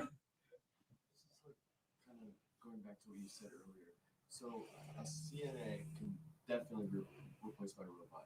An RN can't, right? No, RNs can be replaced by robots as well. Not as easily, but they can. Remember that as an RN, I can do your job because I'm delegating everything to you. And in order to delegate it, it means I can do it, right? So your job is in jeopardy, not just by the robots, but by me as well. If they gave me fewer patients, I wouldn't need you. How much do you worry about that? Honestly, you're way cheaper than an RN. So don't worry too much. Right? It would take, you're making a third of what the RN makes. So if they cut down on my patients and have me do everything that I'm delegating to you, it's costing them more money. So you're saving them money. I wouldn't worry too much about that. The robot thing is a little bit more worrisome. Now, the robot thing, because they can do routine tasks, and that's what we do, routine tasks. It is a little more worrisome. But as long as we're remembering why we're there, right? It's all about the patient. They won't be able to replace us because patient satisfaction is much lower with the robots than it is with live caregivers. And reimbursement is tied to patient satisfaction surveys. So the facility isn't going to get as much if the patients weren't satisfied with the care that was given. So it's not a big concern, but it is if we don't act correctly. Does that make sense? If we have poor caregivers and we're going to get crappy patient satisfaction scores anyway, why am I paying you? Because they're never going to be able to program these robots to be empathetic. and Right. compassionate. So as Right. long as we- So soft skills. Soft skills. Does it make sense? Make sense? I think the robot thing is a novelty. I do think it will wear off. I really do. I don't think that they'll ever be able to completely replace caregivers, but I think it's something that we need to be concerned about and aware of so that we're making sure that we retain that empathy because that's what's going to set us apart. Good? Ethics, man, ethics. I could teach a whole class on ethics. So I've been talking about CNAs working under RNs. Do CNAs only work under RNs or do they work under BSNs? Under what? BSNs? Yeah. So BSNs are RNs. They just went and got that extra year of education to get that to round out. Remember I said that RNs are 3-year degree or 3 years of education for a 2-year degree? Well, if we just add 1 more year of education, now we're a BSN. Still RN, right? But it's just, we got to get that last year in to get that 4-year degree. And a lot of nurses have done that. So CNAs will work with those as well. CNAs have to have a licensed something to work under. Something. So whether it's a nurse, and we're certified nursing assistants. So our most common licensed person is going to be a nurse. Yeah, right. So, but that doesn't mean that we can't work under a doctor. So you can actually go to work at a doctor's office with your CNA because they have nurses there a lot of times. We're nursing assistants, but that doesn't mean that we can't assist other licensed individuals as well. Okay. Point is, somebody's got to have a license. License means liability. We don't have liability. License means liability. All right, so this is the most common question that you're going to face when you're out there working. Am I allowed to do that? Am I allowed to do that? So this is where those delegation rules come in. So the first question you're going to ask yourself is, have I been trained to do that? If the answer is yes, go to the next question. If the answer is no, you can't do it. So if I ask you to position a patient for a tube feeding, Position a patient for a tube feeding, and you have not been trained to do that. Can you do it? All you're going to do is sit the patient up, put a pillow behind their back. It's like a kindergartner could do this. But have you been trained? No. So you can't do it. Make sense? Good. Am I allowed to do that? Have I been trained? Yes. Okay. Next question. Is this something that my state allows me to do? Well, if you're in Florida, that's pretty wide open. So probably, yeah. The next question is, I'm not in favor of this, by the way. Can you tell? I am not in favor of this because there's been some very questionable things that have been done by caregivers that they shouldn't be doing. The next question is, does my facility allow me to do this? So is my policy and procedure covering this? If the answer to that is no, please don't do it because that facility is not going to take liability. That facility, when they get sued, is going to say, hey, we didn't tell her she could do that. Now who's being sued? If the facility isn't being sued, who's being sued? You. That is correct. And they don't care if you only make $20 an hour. They are going to take your home and your car and your 401k and everything else that you will ever earn in your lifetime. They will garnish your wages forever. Oh, yeah. So you've got to make sure that somebody else is assuming liability for what you're doing. If the answer is, I don't know who's taking liability for this, you should not be doing it. So that brings me to home care. Home care. If you go to work for a home care agency, that agency is assuming liability. So if something goes wrong, you drop the patient, you leave them on the floor, you leave at the end of your shift because you can't pick them up and you go to Target or whatever and the patient ends up dying, right? That's all really bad, right? And you would have a negligence charge against you because you did something wrong and you knew it was wrong and that was very bad. But ultimately, that agency is still responsible for supervising you. Okay. Make sense? Now, if you're not working for an agency, if you just go to your neighbor and say, hey, I'm a CNA, and if you pay me directly instead of going through that agency, we both end up ahead of the game, right? Who's covering you? You are. That is correct. There is no care plan. So what are you following? That's a problem, right? So I'm not telling you you can't work independently as a CNA. I'm just telling you if you do, understand that you are accepting liability for absolutely everything you do. And if something goes wrong, you're the one on the chopping block. There's nobody standing in front of you. So be very, very careful with that. Good? Makes sense? It's a very common thing now. A lot of people are doing private, and patients like it. Patients prefer paying private because I can get you for like $22 an hour, right? It's more than you're going to make at the nursing home, so you're on board.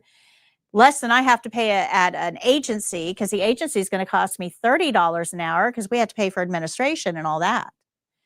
So I get off better, you get off better. It's a win-win for everybody, but you're accepting the liability. So private duty is becoming way more popular now. It's a good solution as long as you understand the risks associated with it. Okay, good. Good. All right. As long as you're working under your scope of practice, you have no liability. So do what you've been trained to do, how you've been trained to do it, follow your state guidelines and your facility policy and procedures, and you are fine. All right. Timer, yeah, we're right. I'm a little late, but all right. So before we get into the exam, we're going to go ahead and take our break. We're going to take 15 minutes. There will be a timer up on the screen. We have snacks and drinks in the back. There's a refrigerator, there's coffee station, there's a bathroom in the back. Feel free to go outside. If you are a smoker, please make sure you put your cigarette butts in the can or bucket provided. Don't just stomp them on the ground, because one of us has to go out and sweep them up. So take 15 minutes, get some blood flow to the brain, and we'll be back to finish up.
All right. Any questions so far? No? How do CNAs know what to do? Okay, we follow the care plan, the whole care plan, and nothing but the care. What does that mean? All right, don't think. Don't think. It really is that easy. Don't think. The test isn't going to be hard, guys. It's all about showing that you understand your role, because there's a whole lot of CNAs out there that are making decisions for patients, and that's has the potential to get our patients in trouble. So we've got to know our role. That's what the test is going to focus on. Good? Know your role. All right, so let's talk a little bit about the exam. And I have some information starting on page 12 about the exam. We are going to go over test registration instructions on class 4, which is next Wednesday. I'm going to hand out the test registration packet. We're going to go through it step by step. You will know exactly how to register. The packet that we fill out in class, you can actually mail in, or you can use it as a template and transfer all the information into the online registration portal, which is what I recommend because it goes a whole lot faster. But we will talk about that in class next Wednesday. The reason that I do it then rather than on class 1, first of all, class 1, I'm overloading you with information. I mean, and I know that. It's like drinking from a fire hose. I get it. But more importantly, the test registration process takes between 3 and 4 weeks to complete. If we do it during week 1, you guys are going to be testing before you've even graduated. I mean, that doesn't really help you. So we do it during week 2 so that you should be testing a week or 2 after graduation. So the lady that came to the door a little while ago, she has her test on Thursday. She just graduated out of my last class. Timing is good. She's got enough time to practice. And that's why we do it on that date. But if for some reason you have this need to register early because you've got something going on, or, whatever the case may be, just see me after class and I'll give you the registration packet and a link to a presentation that I have that will help you register early. So we're going to register for the test next week, or I'll give you the package. You'll register when you want to. And you will be testing about a week or 2 after graduation. And that test is comprised of both a written test, which is 60 questions, multiple choice, and a skills test where you will demonstrate 3 skills in front of 2 RN evaluators. Caveat to that. There are supposed to be 2 RN evaluators, but right now there seems to be a shortage of evaluators. So everything I'm going to tell you is based on a 2 evaluator system, but understand that your testing experience, you may only have 1 if there isn't a second one available. Up until about 5, maybe 6 years ago, it was always 1. Just 1. Every other state has 1 evaluator. Florida is very unique. We get 2. And that's because it is a person. Have you ever had a personal conflict with anybody in your life? Right? People cannot always do things the way that you want them done. And that can be a problem when it comes to a skills-based test, because you can say, well, I did that step, and the evaluator says, no, you didn't. And the test is going to go with the evaluator, not you. But there were a lot of complaints. And remember, I need that. Remember when you, I meant to get this on break. Remember when you get your test care plan set, right? You get this, and it gives you the 3 skills that you're going to follow, and you're going to do them in order: skill 1, skill 2, skill 3. Well, on the back are the actual checklists that you're going to be graded on. This is what the evaluators are grading you on. If you do this step, you get a check mark. It's that simple. Good? Make sense? That means the evaluators have to read this while you're doing your skill. Is there a possibility that they may not see you do something because they're reading this? That's why there's 2 evaluators. Because if one of them is reading and the other one sees you do the step, you're going to get credit for it. Make sense? Good. So in Florida, we're supposed to have 2 RNs, and that just helps with test grading. Keeps everybody on the up and up. All right. Testing day. When you go to the testing center, our closest testing center is down in Tampa. There's actually 3 in Tampa that you can choose from. The one that I'm going to direct you to is the closest one to us if you go down the Parkway. It's a little before the airport, off of Waters Avenue, if you know Tampa at all. When you go to test, you are not going to be testing with the people in this room. Everybody registers independently. So that means you're testing independently. Jake, are we recording on everything? Okay, good. So you're going to be testing with 7 complete strangers. You don't know them. They don't know you. And when you go to the testing center, you cannot take anything in with you to study with. No flashcards, no skills book. You can't take any electronics in with you. So no cell phones, no tablets, nothing to pass the time. The only thing you're supposed to take in with you is your test admission letter if you printed it off. You don't have to, but if you have it, your keys and 2 forms of ID, one with a photo and one with a signature. That's all you're supposed to take in. If you take your cell phone in or a purse or anything else, they're going to make you put it in a locker. They lock it, and then you have no access to it until your test is over. If you leave it in your car, at least you have access to it. So my suggestion is you leave everything in your car, and I'm going to tell you why in a minute. Don't take it in with you. So you go in, 7 strangers with you, and the evaluators are going to check you in. You're going to go into a waiting room. And the evaluators are going to say, what's your name? And where's your 2 forms of ID? And they're going to make sure that you are you and you're not testing for your cousin. And yes, that has happened. So I got to make sure you're you. And while they're doing that, they're kind of scanning you to see kind of who you are and how you present yourself and all of that. Then those 2 evaluators are going to leave. They're going to go out of the waiting room, and you're going to be sitting there for 20 to 30 minutes with nothing to do.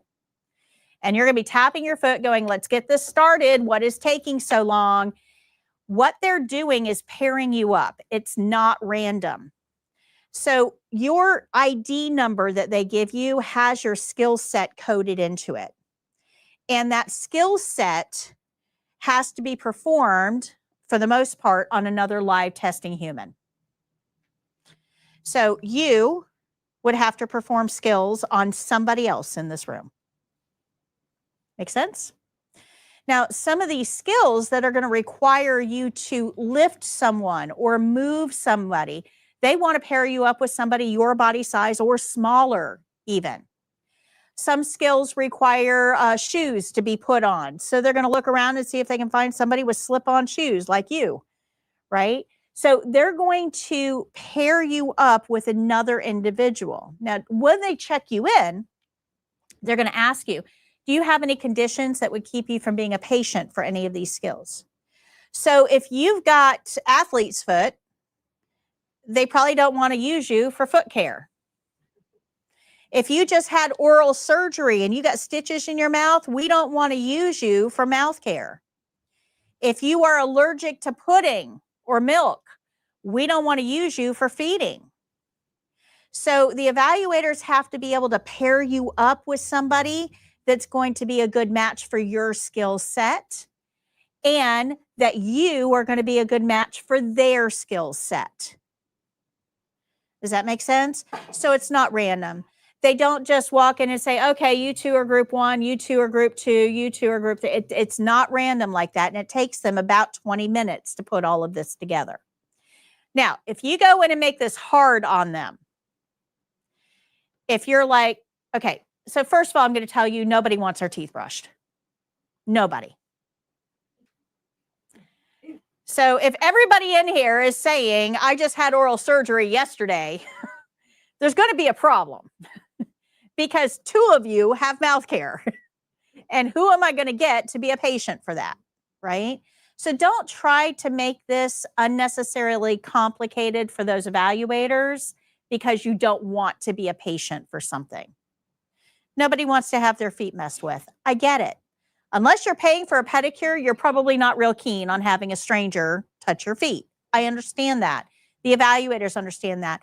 But let me tell you something about evaluators. Those are RNs. They are RNs who have worked in healthcare for a disgustingly long time. They were around when Moses got the 10 Commandments. They want to retire and they can't yet. So instead of working in a highly demanding facility job, they are evaluators. They cannot teach. Evaluators cannot teach. That's conflict of interest. But they don't want to be there. They want to be at home in their pools drinking their margaritas, and you are the only thing standing in their way. And when you are done with the test, they get to go home. It's not a time clock situation. They're not running out the time. As soon as all 8 people are done, they are gone. Guys got that? So anything you do to stand between them and their pool is going to put them in a very bad mood. So unless you have a reason to not have a skill performed, don't make one up. Don't make this harder on them because they will ultimately end up judging you harsher when it comes to your time to be graded. Do you guys understand that? Be nice, and they'll be nice. Okay? We were a testing facility for a couple of years, and let me tell you, some of these are not nice. And you don't want them any not nicer. Okay? They want to be home. All right. So once they have you paired up, they're going to tell you what your groups are. And I'm just going to do this randomly in here. So you 2 are group 1. Don't go anywhere. You're going to start us off. You 2 are group 2. You've got about 45 minutes to kill, so you don't have to wait in the waiting room. You can go out to your car and study and watch videos or go on to, Facebook or Instagram or whatever you want to do. That's fine. You don't have to be in here. You can if you want, but you can go out to your car. That's why I said don't lock your stuff up in a locker where you can't get to it. Keep it in your car. You guys are group 3. You've got about an hour and a half to kill before it's your turn to be tested. So target clearance shopping, get your mind off of things, kind of chill out a little bit. Don't stress yourself out. You guys are group 4. You've got about 2.5 hours before you have to be back for testing. 2 for $1 margaritas at Chili's, you'll be good to go. Okay. We'll see you guys in a couple of hours. So group 1, you're going to be brought in. Now, when you're being tested, the skills test is very private, very private. So let's say that I have a wall right here that comes over here, right? And this whole area right here is all walled in with a door. It's an actual room. That's where you're going to test. In that room, closed off from everybody else, so you can't see how they do. It's very private. In that room is going to be your supply shelf. You're going to have a 3-drawer cabinet here. You're going to have a bed with a controller. This controller is down here that will raise the bed and lower the bed, put the head of the bed up and down. They're going to show you how to use all of that. They're going to show you what they use for a privacy curtain for that particular setting. Now let's talk about the privacy curtain for a second. Time out. If you notice, this curtain only goes about 4 feet. That's it. This does not provide privacy. It is used as a prop. When you close a privacy curtain, it only closes this far. I understand you can still see in here, and that's the point because you're being graded. They have to be able to see. So we're going to use a prop to show that we would provide privacy, but it's not actually going to go all the way around the bed like it would in a clinical setting. Make sense? They may, in some testing settings, it may just be a pole with a shower curtain on it. And that's fine.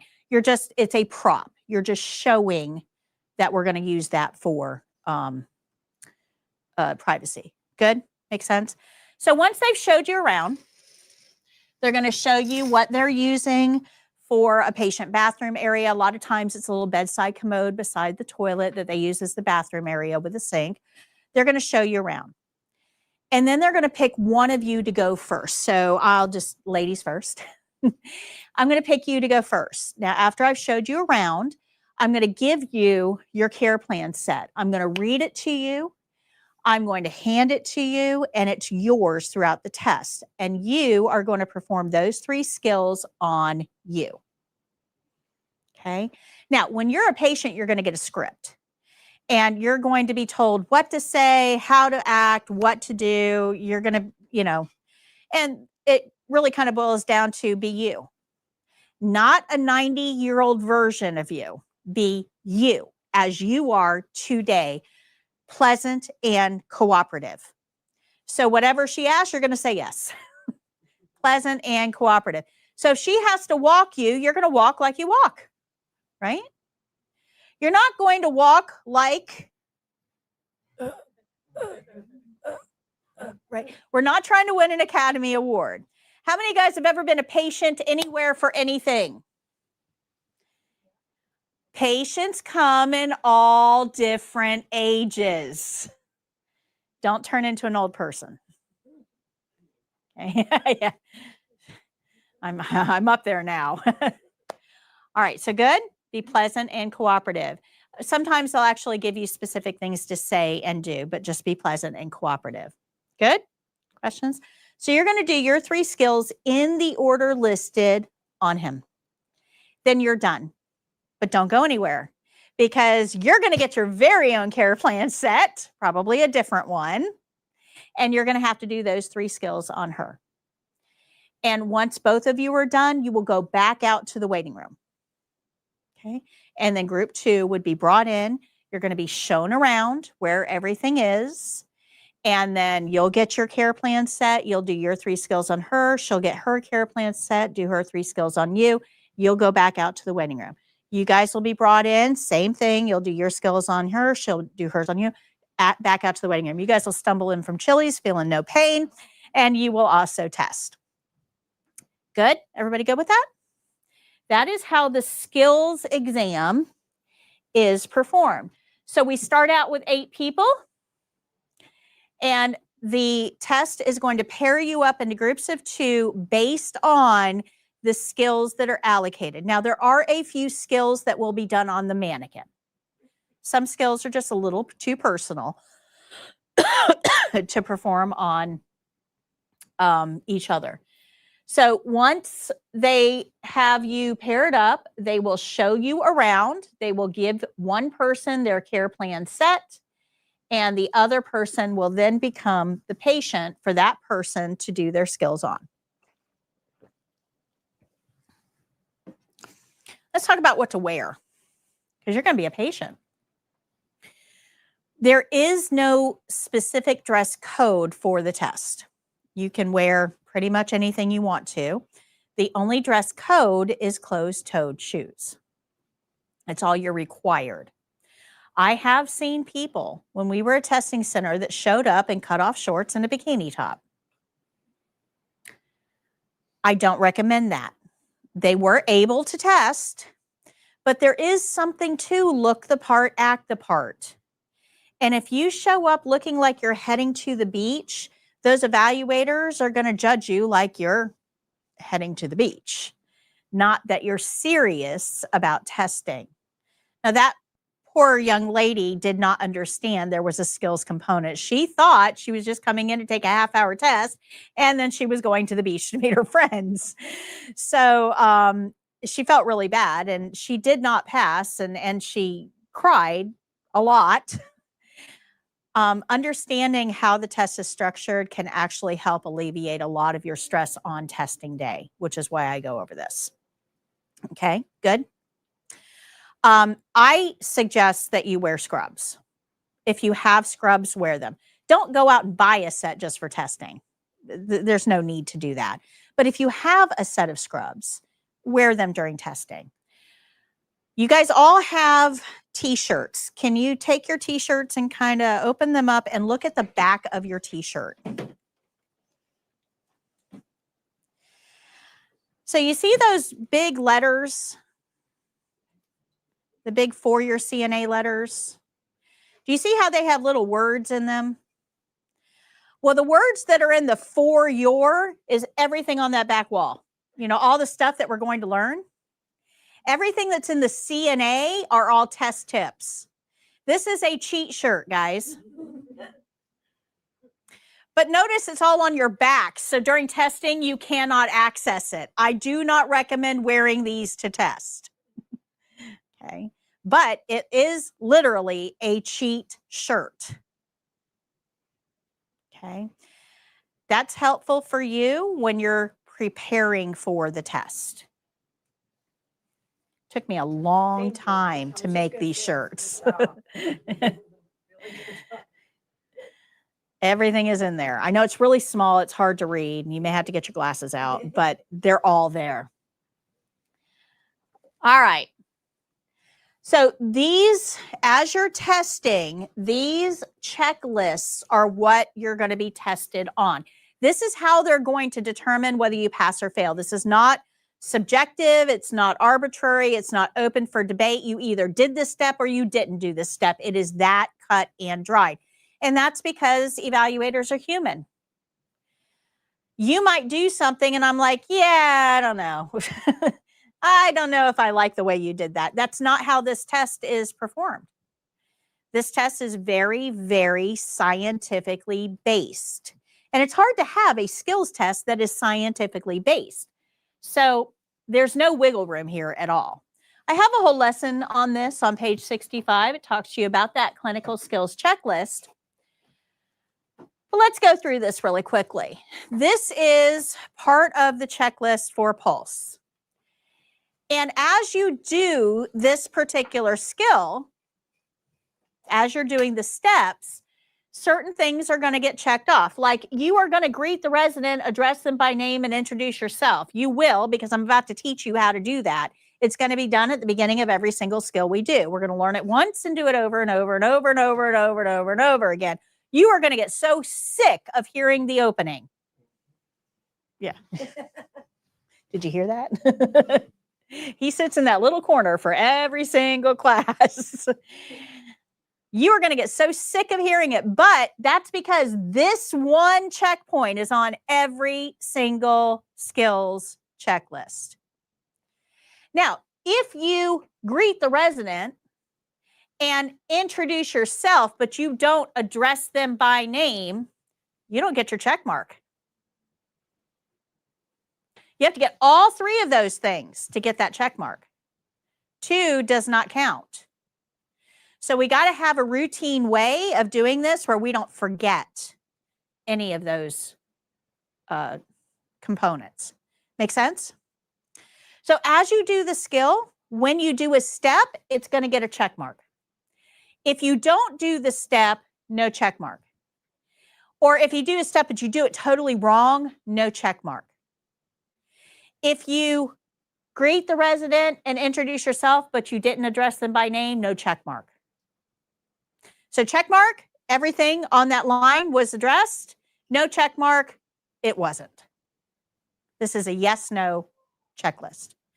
Anything without a check mark is called a deficiency. This is how the test is going to determine whether you pass or fail is based on your deficiencies. So things that you failed to do. Make sense? Everybody good with that? But not all deficiencies are going to count the same. One of the most common questions I get is, well, how many steps can I miss and still pass? And the answer to that is, it depends. What did you miss? How important was it? So let me give you an example. So let's say that we're going to brush this lady's teeth. Is she in a safe position to have her teeth brushed? What could happen? Yeah, she could die. It's called aspirate, when fluid gets into your lungs. The technical term is aspirate. So if we try to brush her teeth in this position, it could put her at risk. So what do you think an important step might be for her to brush her teeth? Yeah, sit her up. Yeah. She's got to be in a sitting position.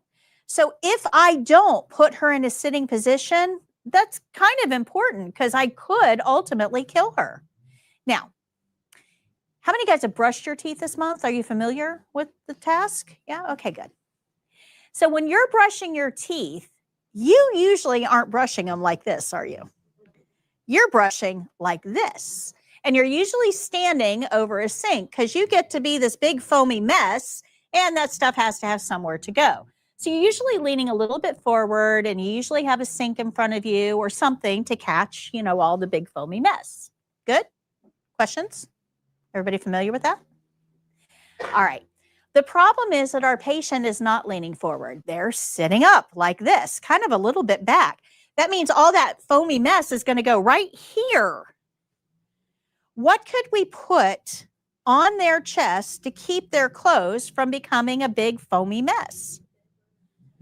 Sure, a towel, a washcloth, a paper towel, something, anything, newspaper, I don't care. Just cover them up somehow so that they don't get toothpaste on their clothes. Nobody wants to walk around looking like that. So those are both checkpoints. Head of the bed up and cover their chest with something. Good? Questions? Which one of those, if we forget to do it, puts our patient in mortal jeopardy? Head of the bed. Has anyone ever died from getting toothpaste on their clothes? They do not count equally. Do you guys see that? They do not count equally. So the answer to the question, how many steps can I miss and still pass? It depends. If you don't put the head of the bed up, that one step will fail you. And it should. Because if I'm the body in the bed, I don't want to die. The test is not about you. The test will never be about you. Ever. The test is 100% about this person right here. 100%. Every one of these checkpoints has to do with this patient. If you forget to do something, what is the effect on this patient? And that is how it's graded. I've had a lot of students say, well, I only missed 2 checkpoints. Why did they fail me? Well, what effect did those 2 checkpoints have on the patient? Oh, I don't know. Then you missed the point. It's always about the patient. Good? Make sense? So you're going to do the skill.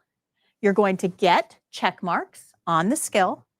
And anything that doesn't get a check mark gets put into the computer, and the computer decides, based on what you missed, whether you passed or not, based on the importance of that step. Good? After the skills test is done, we do the written test. It's 60 questions, multiple choice on the computer. You only need to know how to move a mouse. That's it. Once you take that test and you're done with it, then you're going to get your scores for both sections. You get your score. In Florida, we're lucky, guys. In Florida, we get our scores that day before you leave the testing center. Most states don't do that. Most states make you go home and wait a day or a week to find out if you passed. That to me is just cruel. That's mean. So we know before we leave. But here's the thing. Those evaluators, where do they want to be? Home in their pools, drinking their margaritas. They are not going to discuss your results with you. If you go, wait, I did this step, they don't want to hear it. And they're going to tell you the score is what it is. I'm not going to discuss it with you. Because remember, it's black and white. You did or you didn't. And you may have thought you did the step and you actually didn't. Or you may have done the step, but it wasn't according to the checkpoint. Remember, if you miss any part of that checkpoint, you don't get your check mark. Okay, good. Now, my goal is to get you to the point that the checklist is irrelevant because you know what to do. It's easy. You got it. You're not going to forget to address the resident by name, and you shouldn't after today when I'm done with you. You shouldn't forget to look at the care plan and follow it. You shouldn't forget that all skills are going to end the same way. So my job is to make this so routine that you're rolling your eyes by class 6. Okay?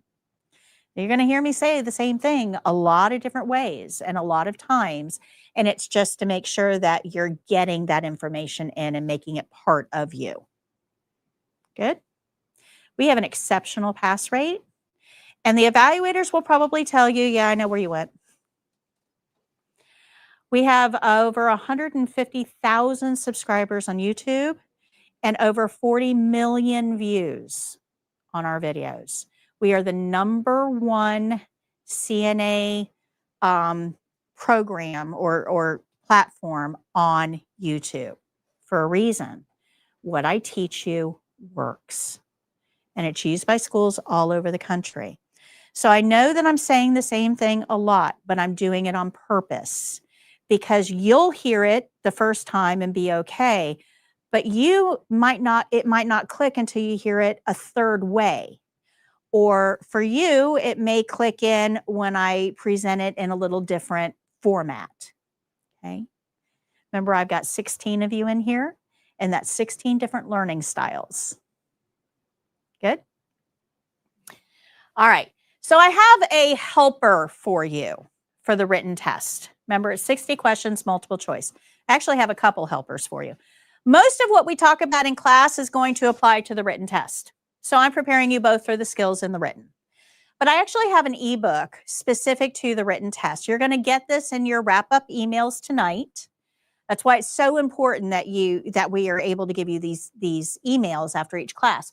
But you can also sign up for it on 4YourCNA.com/ebook. So those of you that are tuning in live, you can get this on 4YourCNA.com/ebook.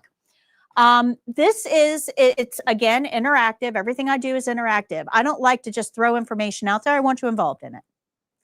It's interactive and it breaks the written test down into 5 easy to understand categories and tells you how to evaluate each question and the answer choices to pick the right one.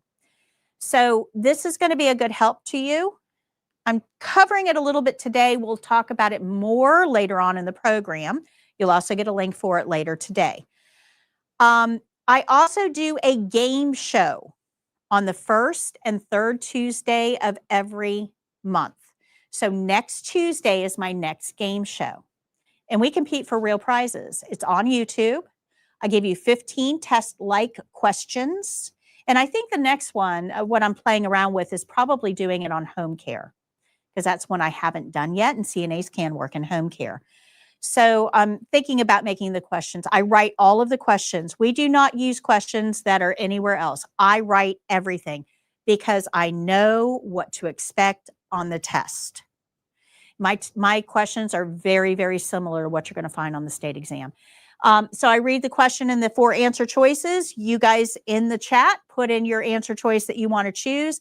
And the program that I use lives on top of YouTube. And it reads the answers and awards points. And then we give real prizes. First place is a t-shirt. Second place is the card game. Third place is a badge holder that I don't sell. You have to earn it. So it's truly a badge of honor. And interesting, I actually had a student that is out of state that won the badge, came in second place or third place. And her workplace actually gave her a $1 an hour raise because she competed and won. So these can be used because there's no other way to get it, right? So these can be used as actual proof of knowledge. So it's pretty cool. So the next one will be Tuesday. I'll tell you about it again on Monday. Good? So I got lots of ways to prepare you for the written test as well. So at the end of the day, when you're done with the skills and you're done with the written, you're going to get these reports. This one is for the written test. At the top, it says candidate passed the written test. Congratulations. Here, it shows you the 5 categories that are on the written test, how many questions are in each category, and how many you got right. Another question I get asked a lot is, well, how many can I miss in each category and still pass? And the answer is, it depends. There's nothing about this test that is basic. There are, on every test, there is one question. Now, the ebook that I talked about goes into this. There's one question called a critical concept question, and this is really hard to define and explain. I'm going to try to shorten it up. But these critical concept questions, it's a question with 4 answer choices, like any other question. You won't be able to pick it out of a group. But one of the answer choices, one of them, if you choose it, will put the patient in mortal jeopardy. So if you were to do this thing, whatever you're picking, it could result in a patient's loss of life. If you pick that answer, it is an automatic fail. Why? And a lot of people are saying, well, that's not fair. How can one question fail the exam? Why? Why would one question? Right, exactly. There it is. They don't want you to kill anybody. And if you're picking that answer on a written test, it's something you would do in a clinical setting. Does that make sense? So one answer, one single answer, if you pick it and it puts your patient in jeopardy, would fail the exam. Now, I actually had this happen to somebody. Wasn't one of my students, but I'm plugged into, with my YouTube channel and my website and all the Facebook groups I'm in, I'm plugged into literally hundreds of thousands of CNAs out there. And I actually had this happen a couple of weeks ago. Somebody said, I don't understand. Looking at this, I only missed one question on the state exam. One. How did that fail me? That's not fair. It's biased. It's this and that. It was a critical, they missed one question, got everything else right, missed one question and failed the exam. Well, I'm sorry, if I'm the patient, I'm okay with that. I'm okay with that. Because if you put my life in jeopardy, you aren't doing your job. Doesn't matter what a great bed bath you give if you kill the patient. Their family's not going to go, oh, she looks so good. She smells so clean. She's dead. Right? Oh, yeah, everybody has, yes, everyone has access to the ebook. Jake, go ahead and put it in the chat. It's 4YourCNA.com/ebook. Everybody has access to that. It's free for everybody. April, how can I talk to you personally? Send me an email on 4YourCNA@gmail.com. It takes me a while to get to my emails. Please cut me some slack. I am dealing with a lot at the moment. All right, good morning. Which is better for the CNA course, online or in class? What do you guys think? In class. In class. So classroom says in class. Now, I will tell you that there are literally thousands of students who have done nothing more than attend the virtual and ask questions live, just like this, and got the same education, the same training. You just don't get to practice in class. So, and you don't get the books or the online program. So there are benefits to coming to class, but you can do this very effectively outside class as well, attending virtually. And that's why I set it up this way. All right. Interesting. Totally off topic. Interesting. Right now, there are, I think we've got, well, we're missing 3. So I've got 13 people sitting in these seats right now. There's 13 of you. By the time we get to class 7, there will, statistically speaking, only be 9 of you. By the time we get to class 8 on graduation, probably 7 or 8 will show up. Now, why? Because you start to realize that this is way more convenient and you can attend in your pajamas. I've been doing this now live for about a year and a half. And I actually thought it was going to put me out of business at first. I went to my partners and said, hey, I want to live stream for free to everybody. And they're like, no, nobody's going to pay to attend class. Why would you do that? My classes have filled since I started live streaming. They filled. And it's because you guys feel like you're more engaged when you're sitting in a group of other people. There's something to that. But as you go through the program, you'll probably also realize that home in your pajamas is a really nice place to be. So you'll start skipping classes here and there and attending virtually, and there's nothing wrong with that. That's fine too. Just remember the later classes is when we bring in the practice time. It's the one thing you can't really do outside.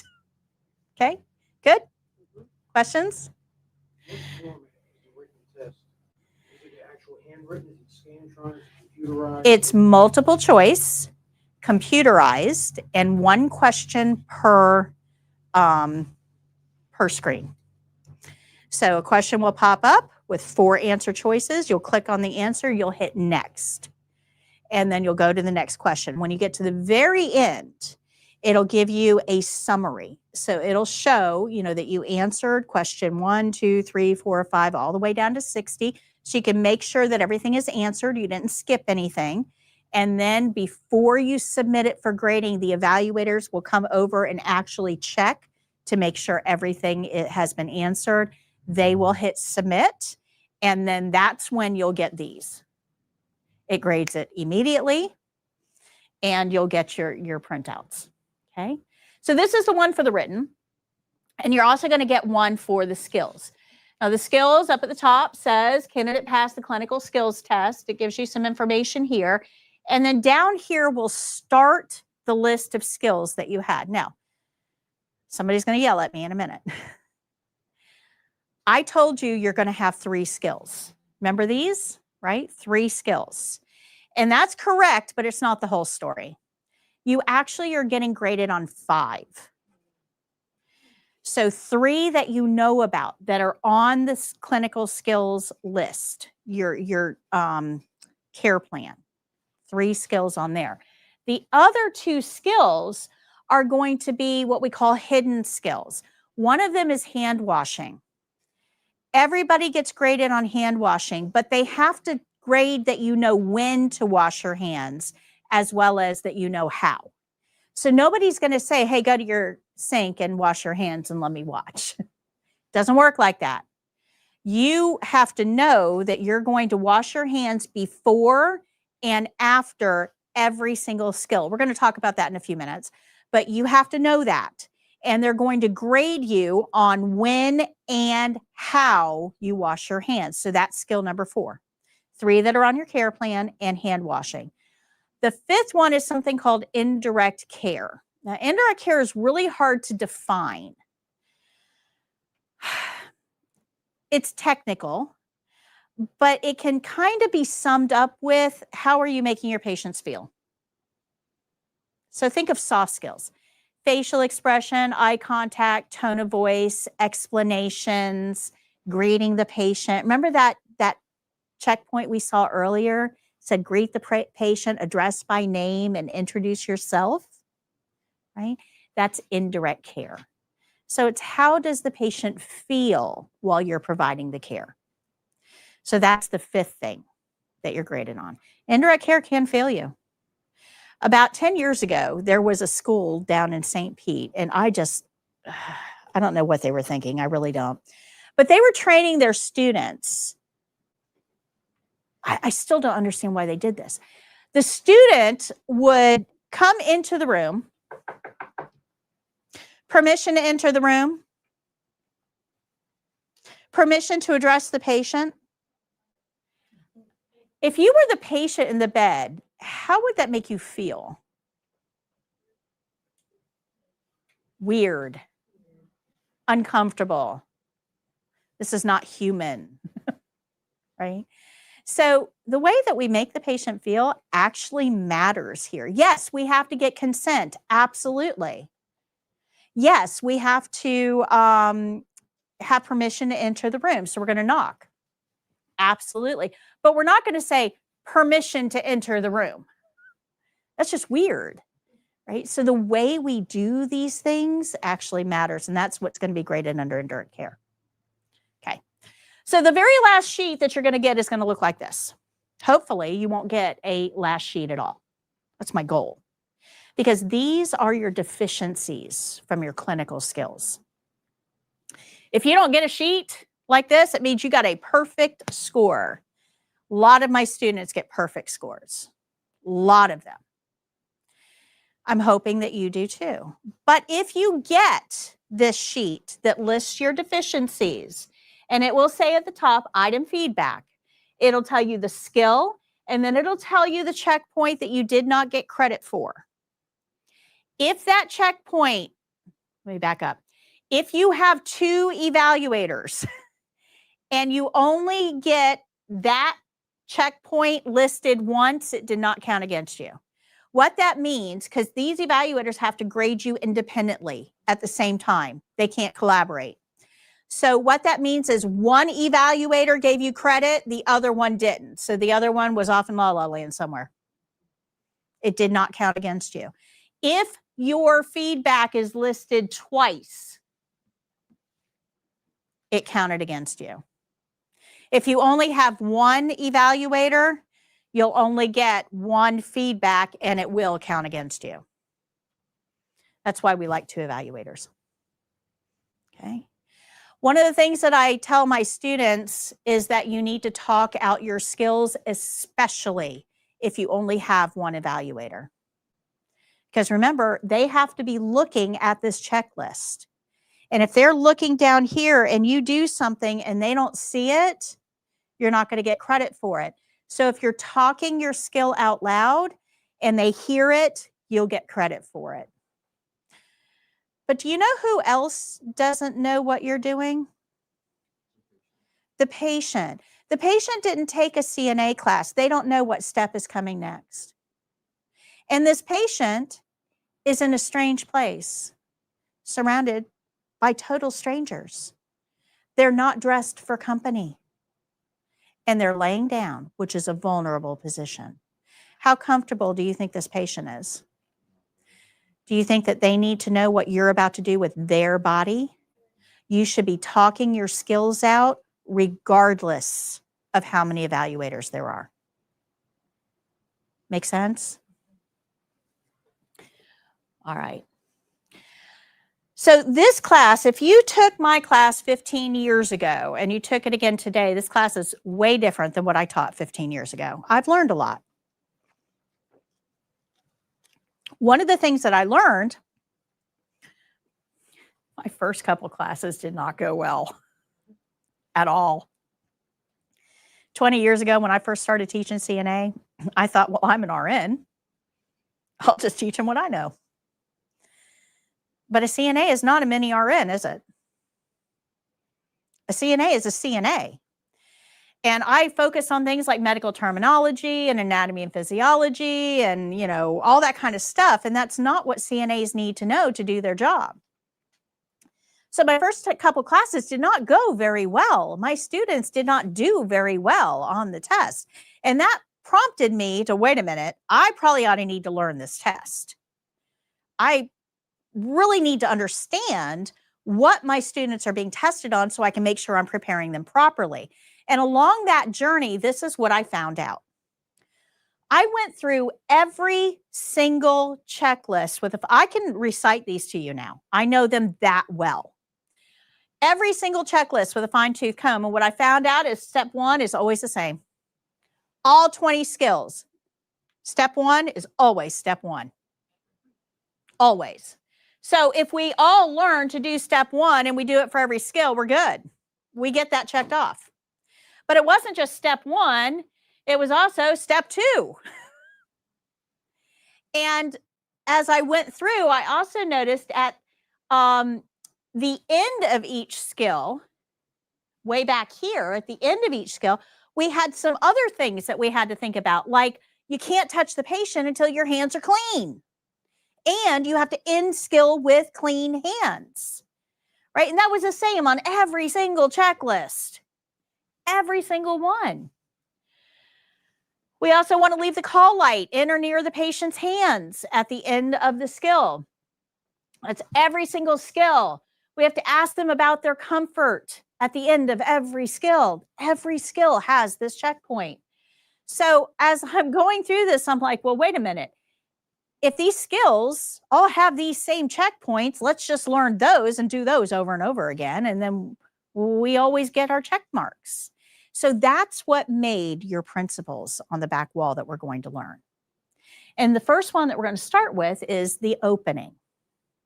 So if you go to page, oh, I'm not there yet. Hold on. We'll get there. All right. So I forgot I did this. So what I did, because I'm very colorful, I like color. So what I did is I took the checklists, all of them. There's lots of them. I took the checklist and everything that was the same that we had to do before the skill, I colored in green. So these are things that you have to do before you actually do the skill itself. Everything at the end of the skill, these are things you have to do before you end the skill, right? Red and green, where we start, and where we stop. Makes sense. And that did me pretty good. I mean, when you look at this, half of this skill is colored red and green. We didn't even get to the skill yet. These are all things you got to do before the skill and after the skill, right? Haven't even got to the skill yet. Same thing. So what you're going to learn is as we do these skills, half of your check marks are going to come from the opening and the closing for every skill. So if you don't do these steps at the beginning of every skill, you're missing half of your check marks. That's going to be important when you guys start practicing. This last class that just practiced heard the same speech. And yet when it came time to practice, they weren't doing their opening. They were just going straight to the skill and practicing just the skill part. The skill isn't the skill without the opening. The skill isn't the skill without the closing. Because if you take all of this off of here, 1, 2, 3, 4, 5 checkpoints, that's all that has to do with that skill, with just the skill itself. If that's all you get are these 5 things, did you pass? That's like only a third of the check marks you needed. So when you're practicing, understand that every single thing from to washing your hands at the end counts. Every step. Don't shortcut this. Because the way you practice is the way you will test. Good? I'm going to remind you of that on class 6. When I start to give you some practice time, I'm going to remind you of that. And if you try to practice the skills without the opening, I'm going to tell you that you have failed. Because they count. Good? Make sense? So these are called the Big 4. These apply to every single skill that we are going to learn how to do. We're going to follow what tells us what to do? Care plan. We're going to follow the care plan, the whole care plan, and nothing but the care plan. And then while we're following that care plan, what should we also be doing? Making observations.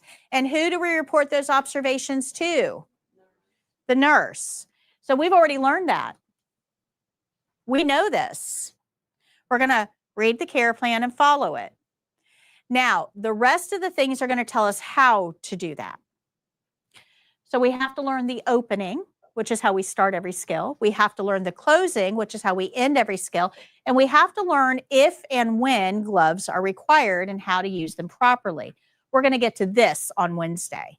But these 4 together always apply to every skill. It doesn't matter what it is. There are checkpoints for all 4 of these on every single checklist.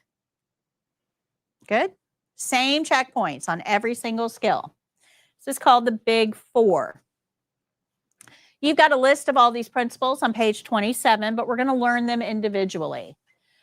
We also have flashcards. I am the world's worst marketing person. You can tell by the emails that you did not get. All right. These are flashcards. These have all of those principles on them. They also have supplies and steps.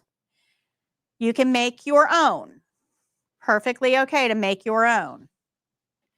But if you want to buy these, they are normally $25 on my website. For you guys in this classroom, while you're here until graduation, you get them for $14.99. So you can make your own if you want to, or if you want to buy these, they're $14.99 while you're enrolled. See Jake. All right. I had to put a slide in here. All these slides I made, by the way. Everything that we use in this class, I make. I do all the graphics and everything. I had to make this because students were yelling at me on the very last day. I didn't know you had flashcards. That would have made this a whole lot easier. You should have told me on day 1. So there it is. Okay. All right. So let's talk about the patient. When you are sick, where do you want to be? Home. Your home, right? Not somebody else's. You want to be in your home, your safe space. And you probably want to be on your couch or your bed, right? That's where we're most comfortable. What's your mood like when you're sick? Yeah, kind of grumpy. Irritable. Yeah, bring me what I want and then leave me alone. That's all I want. We have to understand that the way we react when we're sick is the same way our patients react when they're sick or injured or not doing well, right? And we have to take that into consideration. So if we want to be home when we're sick, where do you think your patient wants to be? In their home. Now, if they're not in their home, that's going to make them grumpy, right? Now, they're already grouchy because they don't feel well. So we have this patient who is not where they want to be. If you go into your local hospital and you ask patients, every one of them in there thinks they're dying. They really do. Because they're sick enough to not be home. That must mean I'm really sick. And the reason for that is, guys, I need a vacation. You have no idea. I seriously need a vacation. Seriously. But I can't call up my local hospital and say, okay, I'd like to reserve a room for 3 days, one with a window, maybe some massages, gourmet meals. I can't do that. In order to get a room at a hospital, I have to go through their emergency room. Now, their emergency room, their one job is to keep people out of the hospital. That is their one job. You have to prove that you are sick enough to get a bed in that hospital. Right? You can't just say, hey, please admit me, I need a break. It doesn't work like that. In fact, there's a whole lot of people that go to the emergency room thinking they're going to be admitted and they're sent home. Right? Usually against their will. Good? Makes sense? So what does that mean? That means that the people in the hospital are the sickest people in your community, and they had to prove they were the sickest people in your community to get a bed there. That means they're sick. And they're probably worried about what that's going to mean. Am I going to be able to go home? What's going to happen to my job? Who's going to take care of my cat? What is my significant other doing while I'm here? Who's picking up my kids from daycare? Their minds are completely preoccupied with things that have to do with their life that they cannot take care of because they're not there. Make sense? So they want to be home. They're grumpy, grouchy, they're irritable, and they're distracted. Are we going to have a really good relationship here? Probably not. Now, add to that the fact that they're probably medicated. And medications can often affect your ability to concentrate or to pay attention or whatever. They're probably a little worried about the bill that they're going to get at the end of all of this because healthcare is crazy expensive. Crazy expensive. So this isn't setting up to be a really good patient encounter here, right? If you have a patient who is nice, that is a fantastic day. Count your lucky stars, go buy a lotto ticket. But that is not the norm, and we shouldn't expect it to be the norm. I never want to hear, well, she started it. They have a right to act sick. Sick people have a right to act sick. We're being paid to not act that way. Make sense? All right. So we've got somebody who wants to be home, who's grumpy and grouchy, who's self-absorbed, medicated, and fearful. Now, add to all of that the fact that they're laying down, which is a very vulnerable position. And they're not dressed for company. They have on a patient gown, some slipper socks, and probably not a whole lot else. And you are a stranger. A total stranger. Now, in this day and age, we restrict visiting hours, which means that your patients are in that place alone more than they are with their family members in that place. We have isolated them. I do not agree with this policy. Do you understand that this puts us, our relationship, the power dynamic of this relationship is unbalanced? Do you guys see that? One more thing. Anybody ever been a patient at a hospital? When you're sick, the one thing that you need to get well more than anything else is rest. You know the very worst place to try to get rest at? On average, 17 different people come into a hospital room every 24 hours. 17 different people. You got 2 nurses, 1 on each shift. You've got 2 CNAs, 1 on each shift, probably more. Those people have to be relieved for breaks and lunches. So that's another person for each one of those. You've got phlebotomists that come in and draw blood. You've got EKG people. You've got transporters. You've got x-ray people. You've got respiratory therapists. You've got billing people. You have volunteers. You have dietary, and you have social services.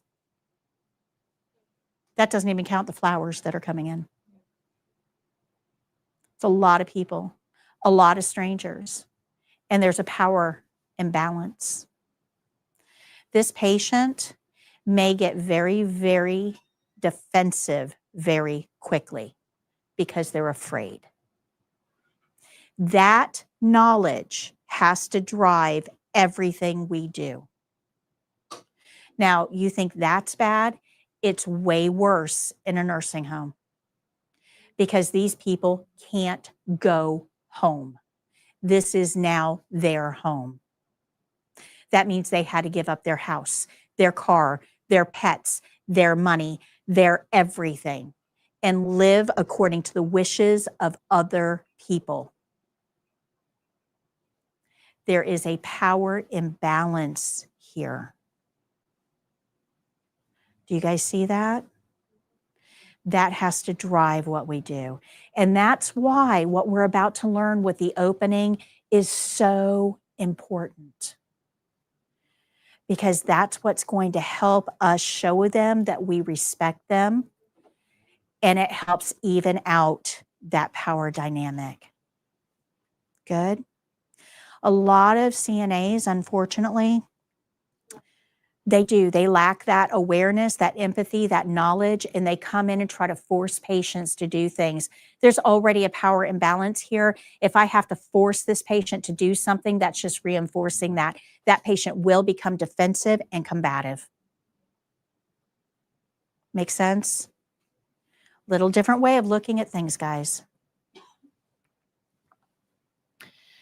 Differences count.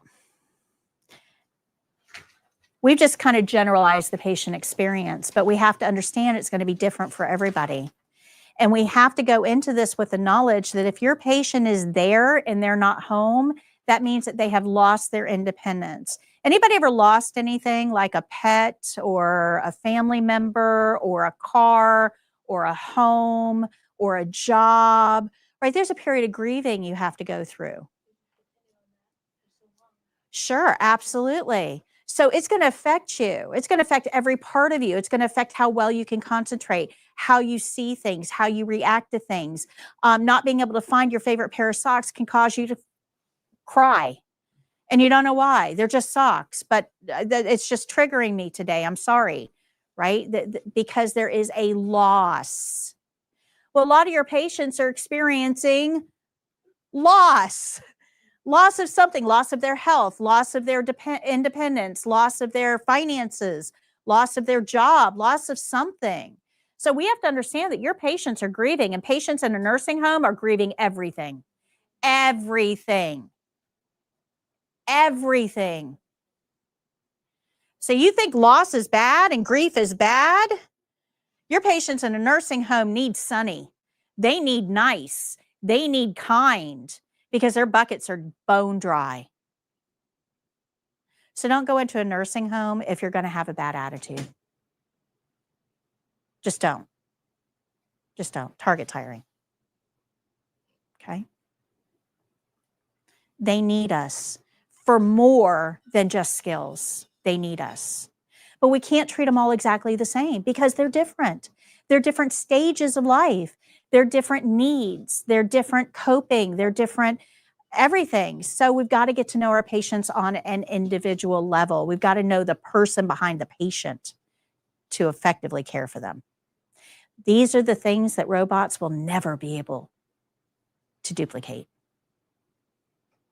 Good? Make sense? Now this sounds all nice and sweet and kind of frou-frou-ish, right?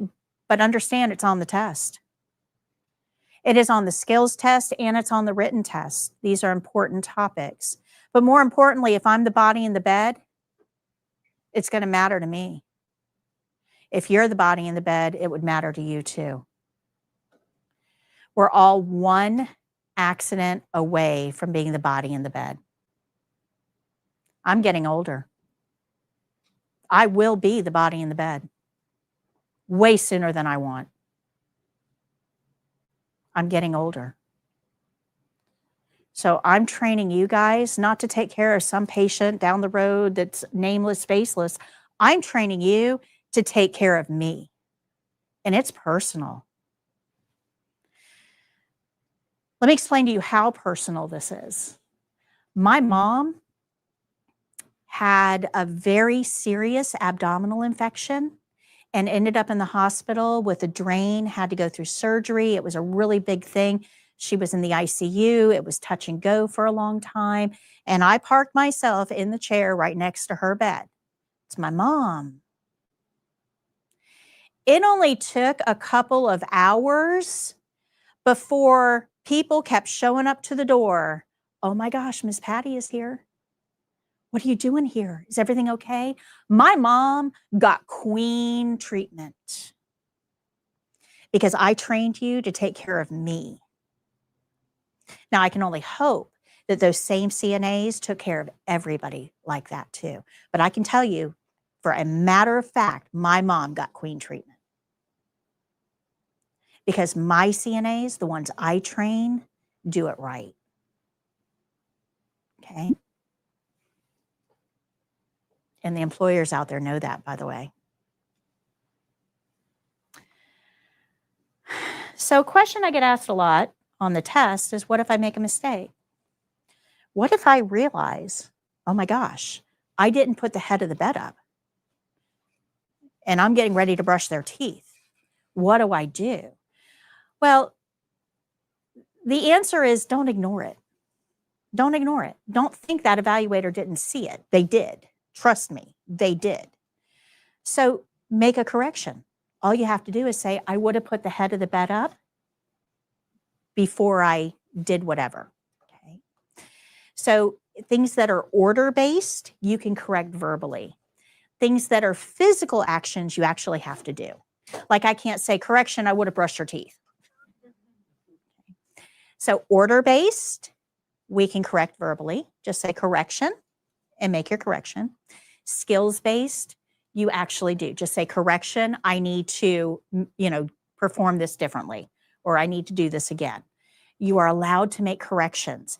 Now, remember those checklists that we talked about? When you did something right, you got a check mark. If you didn't do it or you did it wrong, no check mark. When you make a correction and you get a check mark, that paper doesn't know whether you did it or corrected it. It's the same check mark. Okay, good. So you can make corrections. Corrections can save your score. I have a whole lesson for that on page 33. All right. So you have to, at the end of the skill, when you're all done, you actually have to tell the evaluator you're done. This is, have you guys ever watched a game show where you had to like hit a buzzer, at, lock in your answer or whatever? This is like that. So at the end of the skill, you actually have to say, my skill is done, or my task is complete, or I'm finished, however you want to say it, nobody cares. But you've got to declare that your skill is done. Now, the reason for that is because you're allowed to make corrections all the way up until you declare that the skill is done. Nobody's rushing you. Nobody's forcing you to move on. You are in complete control of this. So what I tell my students is when you start your skill, you read that care plan. You know what you're going to do. You do whatever's on the care plan. You finish your skill, do your closing, read that care plan again. Make sure you did everything on that care plan. Because remember, we have to follow the care plan. If you have to make a correction, make it. And then end your skill. Good? Good? Okay. But you are in control of this. Nobody else. Yeah, it's fine. All right, so it's a really good idea to reread that care plan one more time before you end your skill. Now remember, if it's order-based, you can correct it verbally. If it's skills-based, you'll have to demonstrate it. They need to see that you know how to do the skills. All right, so let's get into our books. This is our syllabus. So you have this on your table. This syllabus is our roadmap, tells us how we're going to get from point A to point B in 4 weeks, 8 classes. It's a lot of stuff. There's a lot of words on here. So let me show you how this works. Each section across is a class. So if you look at the first one, you'll see Monday, that's today. We're going to go over skill rules. We did that. We followed the care plan, the whole care plan, and nothing but the care plan. We make observations and report them to the nurse. So we've already done that. We're going to learn the opening and the closing. We're going to learn hand washing and indirect care. I've got a lot to go in an hour. Over here, we have lessons that are related to the skills that we're going to cover. So we already went over what to expect, on the exam. We did that one. We went over delegation and liability. You guys remember that? We went over patient considerations and testing care plans. And we talked about the principles that we're going to learn, what we call the puzzle pieces. So we've already done all of that. So even though we still have a lot to go on skills, we've done all of this already. This third column is homework. When you go home tonight, you have to read 1 chapter in that yellow book. We're going to get to that in just a minute. And you'll take a test, answer some questions related to that reading, just to make sure that you got what you needed to get. Now, back here, this last column, these are our wild cards. These are things that I'm going to try to get to in class if time allows. If not, you need to do them at home. So if you look in that last column, you'll see the 5 key phrases. Well, we went over that in class. Remember that little house thing, right? We did the care plan activity where you read the care plans and answered the questions. We talked about corrections or our friend, and we went over skills grading. So we've gotten all of that done. The one thing that we haven't covered is warm, dark, and moist. I'm going to tell you we're not going to get to that today. So when you go home tonight, you're going to read chapter 1 in your yellow book and take the test.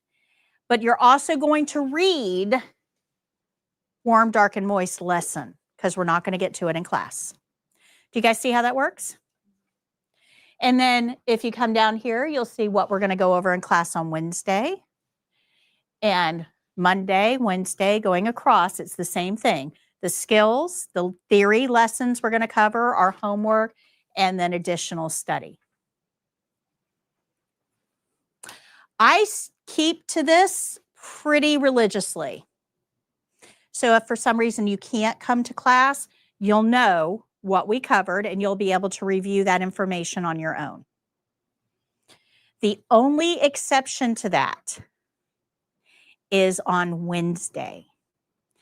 On Wednesday, we have at the very bottom, range of motion shoulder. That one often gets pushed to class 7 because I've got so much to go over with you in class on Wednesday. We're going to learn about gloves. Gloves takes me about an hour to an hour and a half to teach you. It's a lot of stuff to go over.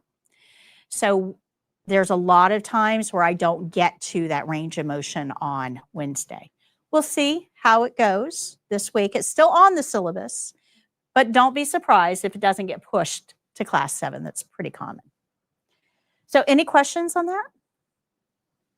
At the bottom, it gives you some information on the CNA test prep course. You guys are all going to be enrolled today. In fact, Jake's working on that now. So you will all get emails saying that you were enrolled in the online course today. Tells you how to access it. It also tells you how to reach all of the videos, the skills videos that we watch in class as well. So that's some additional information. And then up here at the very top, right there is my email address. So if you need to get in touch with me, you can send me an email at that email address. Give me a couple days to respond. If it's critical, get in touch with Jake. He can reach me. So this is our homework book. You're going to return this on the very last day of class. Don't write in it. Don't highlight it. Don't make notes. Don't color it. It's loaned to you. You'll never open it up after class. Some of you will never open it up during class. It's okay. But this is going to go over information that I don't cover in class. I don't go over absolutely everything. So you do need to read these lessons, okay? But reading alone isn't going to help you. Have you ever read something and like 10 minutes later, you're like, I have no idea what words? Yeah. So when you're studying, it's always best to study in short bursts, 10 to 15 minutes max. So sit down, read 10 minutes, and then get up and do something mindless.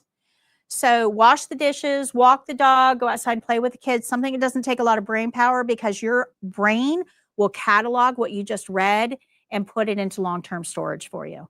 If you just keep dumping more stuff on top of it, you haven't had a chance to catalog, and that's when things get lost. That's why you can read something and have no idea what it was you read.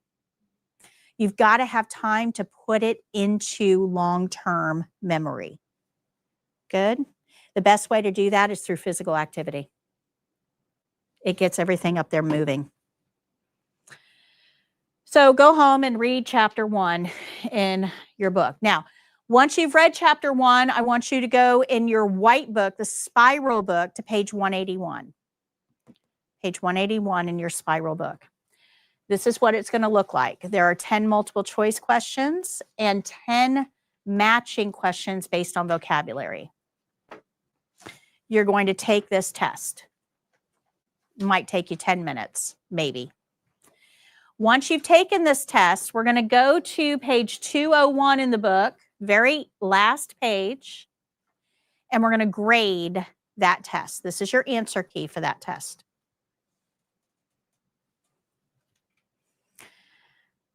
I don't check to see if you've done this. This is all on the honor system. I'm going to go write down my syllabus tomorrow or my Wednesday, and I'm going to say, Kaylee, how did you do? Where's Kaylee? Kaylee? Hi, Kaylee. How did you do? And you're going to tell me how many you missed, and I'm going to write it down. Now, down here, it tells you your grading scales. So if you missed 1, you get a 95, 2 is a 90. So you can give me your number if you'd like, or tell me how many you missed, and I'll write it down. This is the honor system. I'm never going to go back and check to see if you did it. If you want to lie to me, lie to me. I don't care. I'm not the one that has to take the test. You do. So if you're not getting the information for the test, that's on you, because you're giving that yellow book back to me on the last day. If you don't do the reading when you're supposed to, you're not going to get to it at all, and then you're not going to have that information. Good? It's adult ed, guys. Big difference from high school. Questions? Questions? All right. So let's talk about the spiral book. This is the one you're going to bring back and forth to class every class period. This is the one we work out of. This is the one that has my name on it because I wrote every word in it. So it's very relevant to what we're going to go over in class. This is where you're going to get all the notes for everything that we talk about. When we're going over skills specifically, I want to show you how to use the skills pages. So if you go to page 52, you'll see an overview of Pulse. First thing you'll see at the top is the title of the skill, Measure and Record Radial Pulse. Down here along the side, you're going to see all the principles that are involved in this skill. They're going to be spelled out for you here. So this is the overview. This is the specifics. So we know that we have to follow the care plan. Okay. So that's skill rules tells us to follow the care plan. While we're following the care plan, we're going to make observations and we're going to report those to the nurse. We're going to do our opening because every skill starts with the opening. We're going to evaluate if we need gloves, and we're going to do our closing. Now, we have some skill-specific steps that we have to talk about as well, and that's what's going to be here. These are skill-specific steps. These are, right here, a short version of the skill, compressed. Kind of gives you the highlights of what to do, and that's based on the checkpoints. These are skill-specific checkpoints. I have a video for this on my website. You're going to see it here in class. And then down here is testing information. So every skill is going to have this at the bottom of the page. It'll tell you how much time somebody with your level of experience is going to be given to do this skill. 5 minutes. Do you guys remember the care plan we read for this? How long did we have to count? And they're giving us, yeah. You're counting for 1. They're giving you 5. Don't rush this, okay? Way longer than you need. Now, we got to do an opening. And the opening, let's time it. Okay, look at the second hand there. Here's your opening. Good morning, Miss Jones. My name is Patty. I'm your CNA today. How are you? I'd like to take your pulse. Is that okay? I'm going to close your curtain, wash my hands, and I'll be right back. How much time? It's actually about 12 because I started with the second hand on the 10. So about 12 seconds. Okay. So 12 seconds for the opening. Let's just stretch it and say 15. Let's get crazy. 15 seconds. A whole minute to count. And let's time our closing, how we end every skill. Ready? Thank you very much, Miss Jones. Is there anything else I can get for you while I'm here? Are you comfortable? Would you like a magazine before I go? Here's your call light. If you need anything at all, put it right in your hand. Just feel free to press that red button. I'll be happy to help you. Bed is in the low position. Environment is clean. I'm going to open the curtain, wash my hands, document my reading, wash my hands again, and my skill is done. 30 seconds. So we've got 15 seconds for the opening. We've got 30 seconds for the closing, and we've got 1 minute to count the pulse. You guys see that they're giving us 5 minutes to do that? Don't rush this. You make mistakes when you rush. Slow down. You got lots of time. Because hand washing isn't even in this. Hand washing, they give you 3 minutes for hand washing. 3 whole minutes for hand washing. Doesn't even count here. So I did a girl that took your class a long time ago. Like she drilled it in my head. You can fail for just the washing the hands, right? Yes. She like drilled it in my head. Mm-hmm. She said she will too. Yes. But she said somebody failed just from that. Yeah. And, you know, if I had to go home and tell my family that I failed the CNA exam, right? It's embarrassing, it's demeaning, it's sad, it's whatever, right? But if you have to tell your family that you failed hand washing on the CNA exam, they are going to tease you unmercifully. Because hand washing is something we cover in like kindergarten, right? Right. The problem is that COVID probably taught you don't wash your hands right. You don't wash your hands right. So we are going to talk in detail about hand washing throughout the program. And my goal is that you don't fail the exam at all, but you definitely don't fail because of hand washing. And like the CNA that came to my house the other day, she just sanitized. And I know that doesn't fly, right? Yeah, we'll talk about that in detail on Wednesday. That's part of the discussion we're going to have on infection control. We have a whole lesson on infection control. So we will talk about hand sanitizer. All right. So don't rush. Now, next to the time, it's going to tell you who we're going to do this on. So for this particular skill, let me go here. Let me go back to timing real quick. Page 71 has how they come up with the amount of time you're going to have to do that skill set. There's a whole formula involved. They give you 3 minutes for hand washing, the amount of time for skill 1, the amount of time for skill 2, the amount of time for skill 3, and then 5 minutes of thinking time.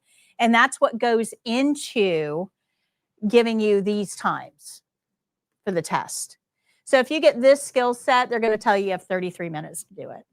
And that's how they get those numbers. We'll talk a little bit more about that as we go. But not all skills are going to be done on a live human. I talked to you guys that, you'll be patients for somebody else doing their skill, but not all skills are going to be done on a live person. There's going to be some on a mannequin. So down here, if you see mannequin, that means it's going to be done on a mannequin. You should practice it on a mannequin. Because mannequins work a little different than humans.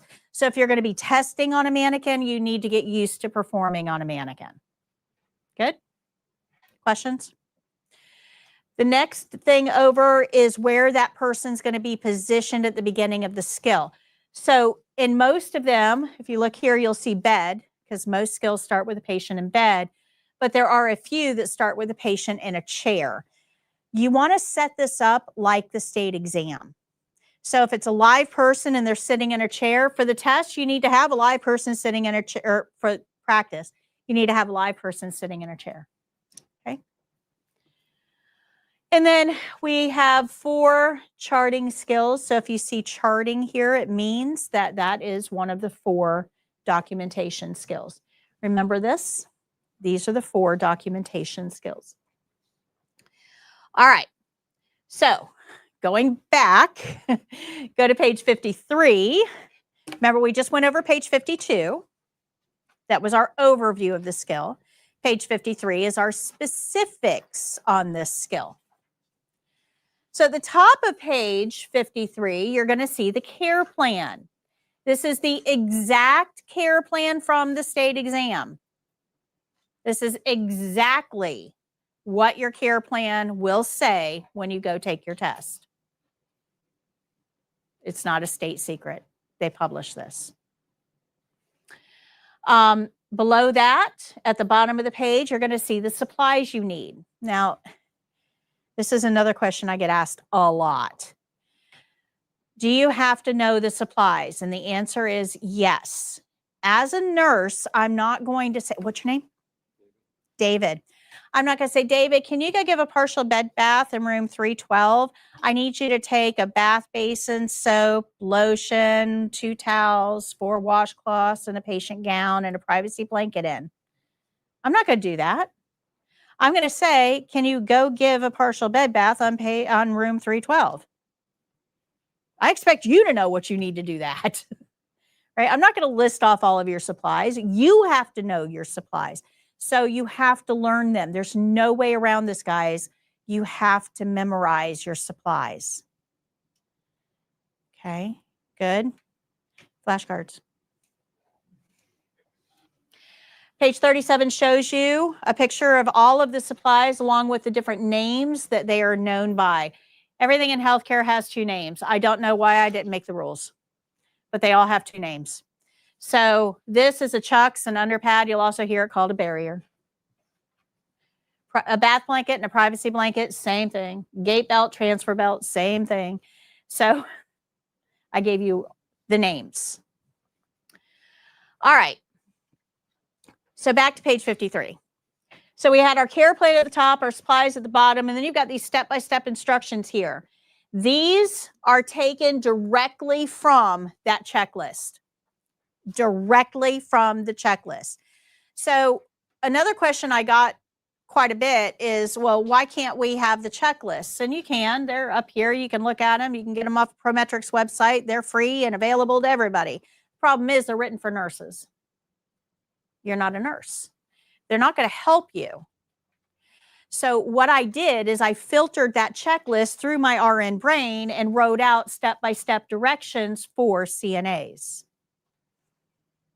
Okay, so this is translated for you. Good? Make sense? Okay.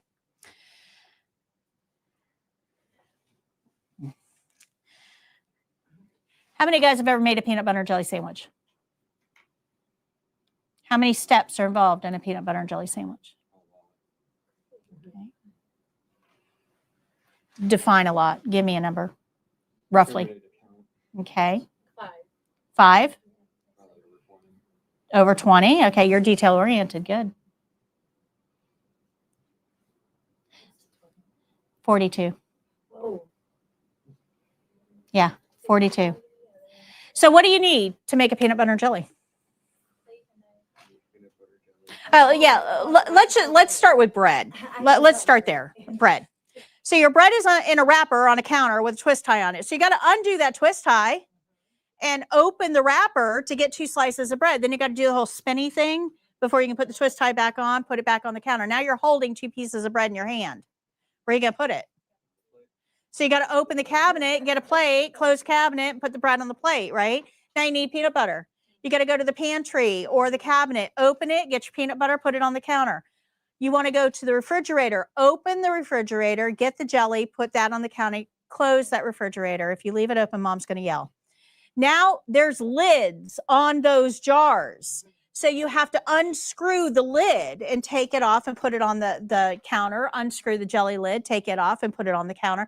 And now you need something to spread that stuff onto your bread. What do you need?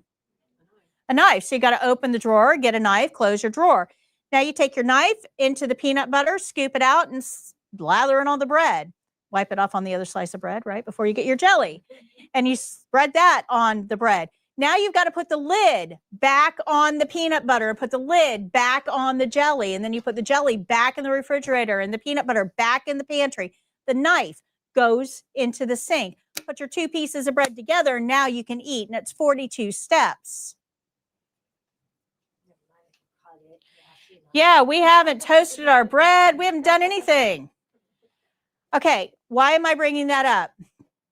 Because I am detail oriented. I don't leave any little step out.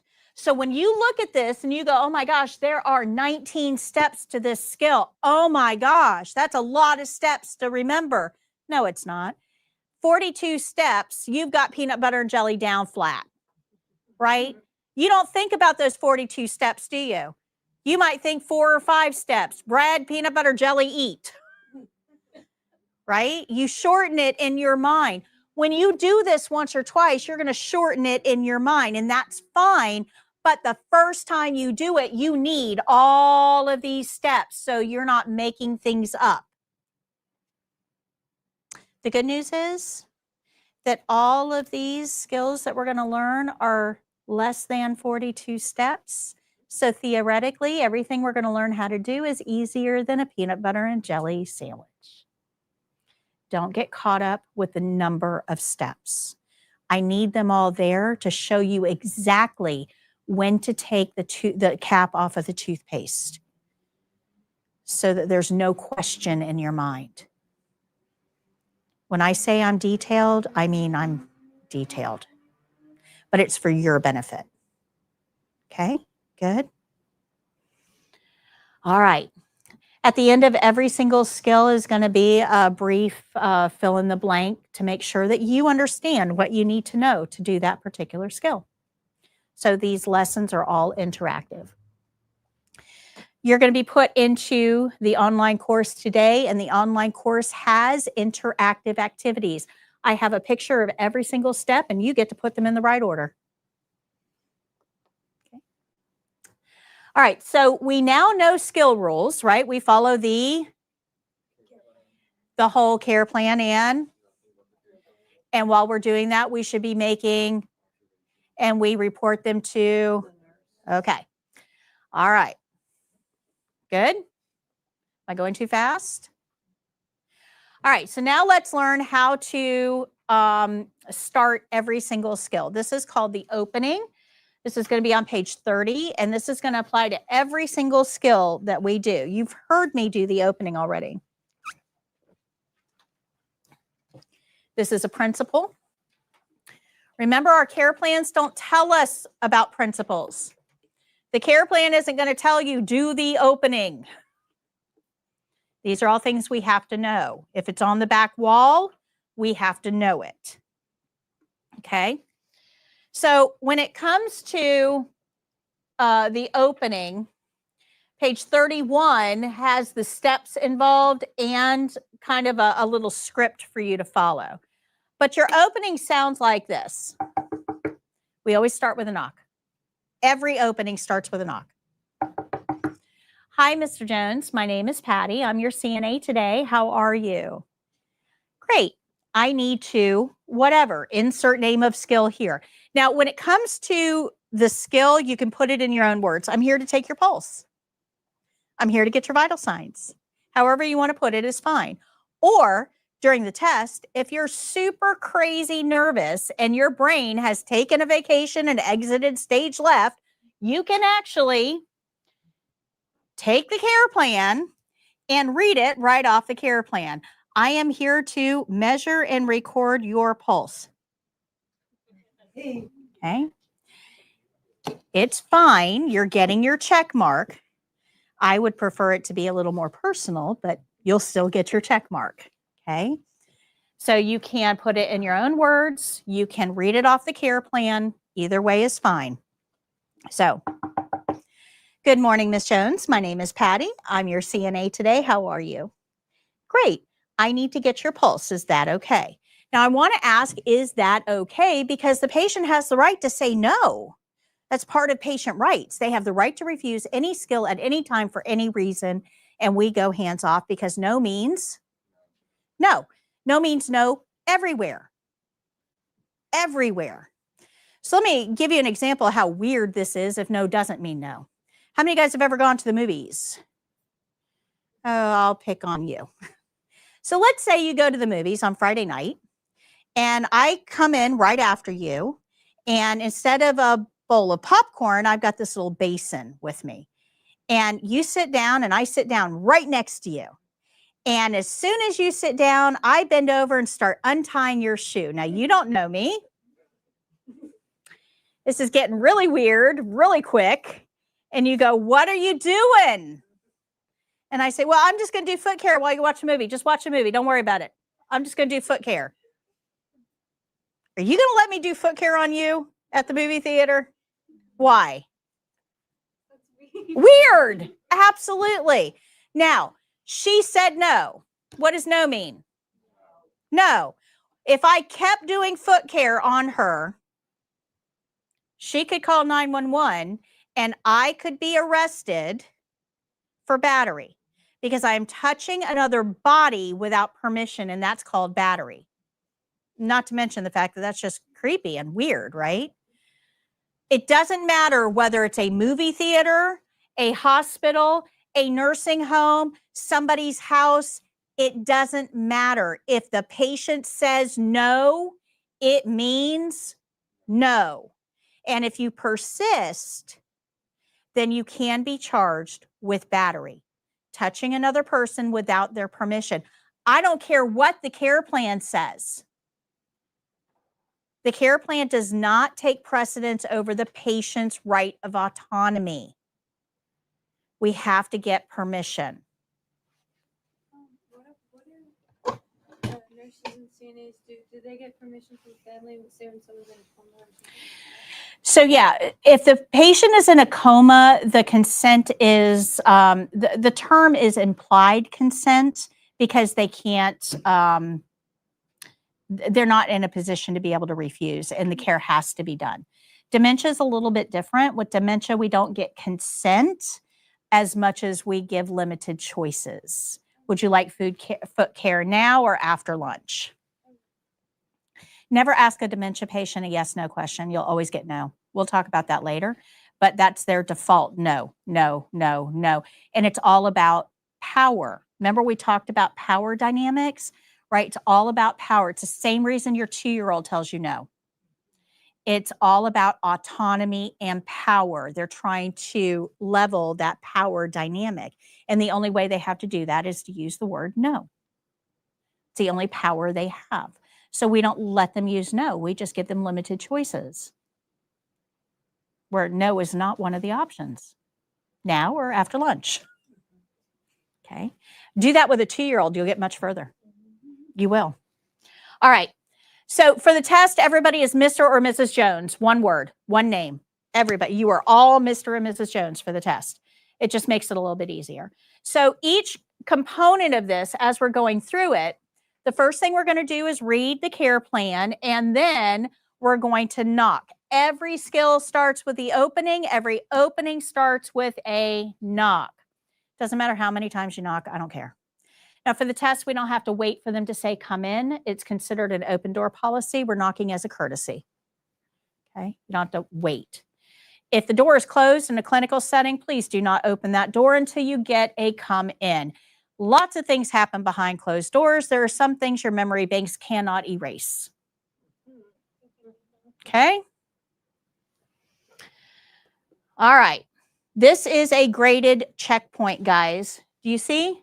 Announce self or knock before entering room. This is on every single skill. If you don't knock, you don't get that checkpoint.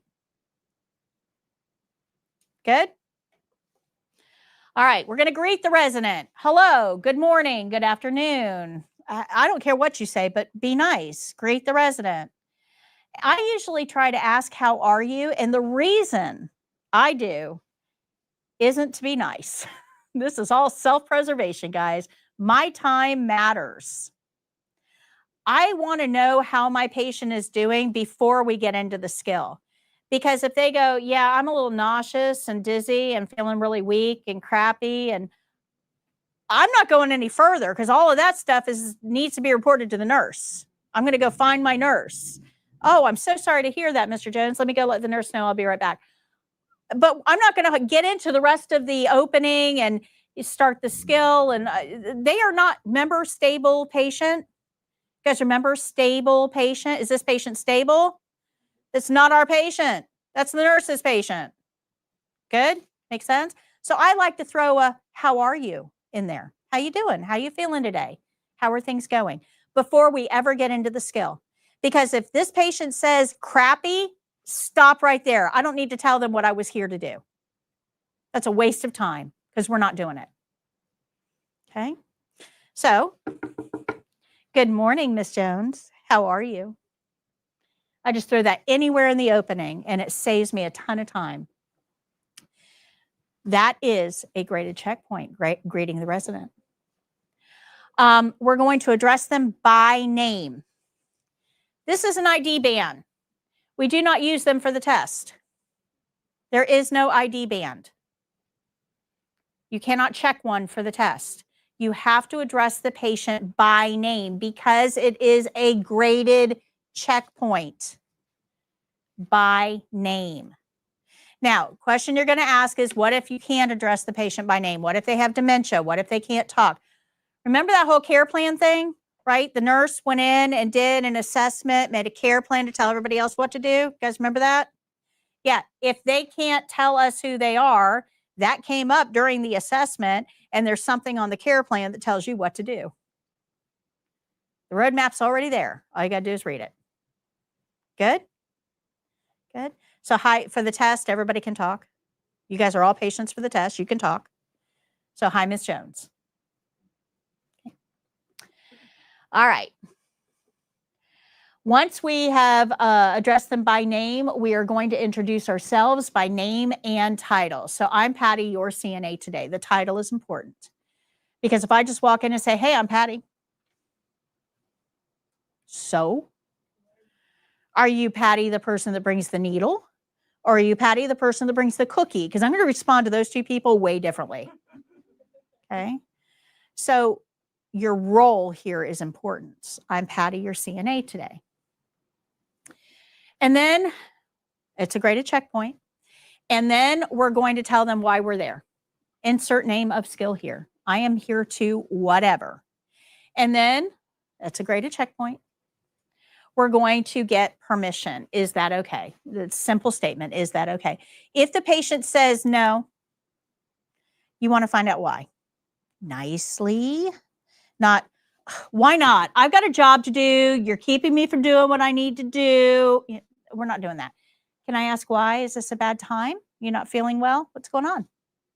Because when I go to that nurse and I say, Mr. Jones refused to let me do foot care, you know what that nurse is going to ask me? Why? And if I go, oh, it's going to make me look incompetent. So get the information. I can say, Mr. Jones won't let me do foot care because his family is on their way in to visit, but I will get to it after they leave. Problem solved. But the nurse still has to know, because what if you have an emergency during the shift and you have to leave? Foot care isn't done. Yep. And who's responsible for that patient? The nurse.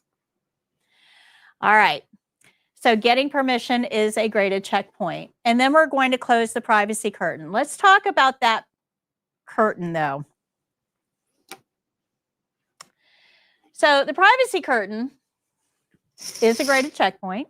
Remember, for the test, it'll only go a short distance. But who touches these curtains? Everyone.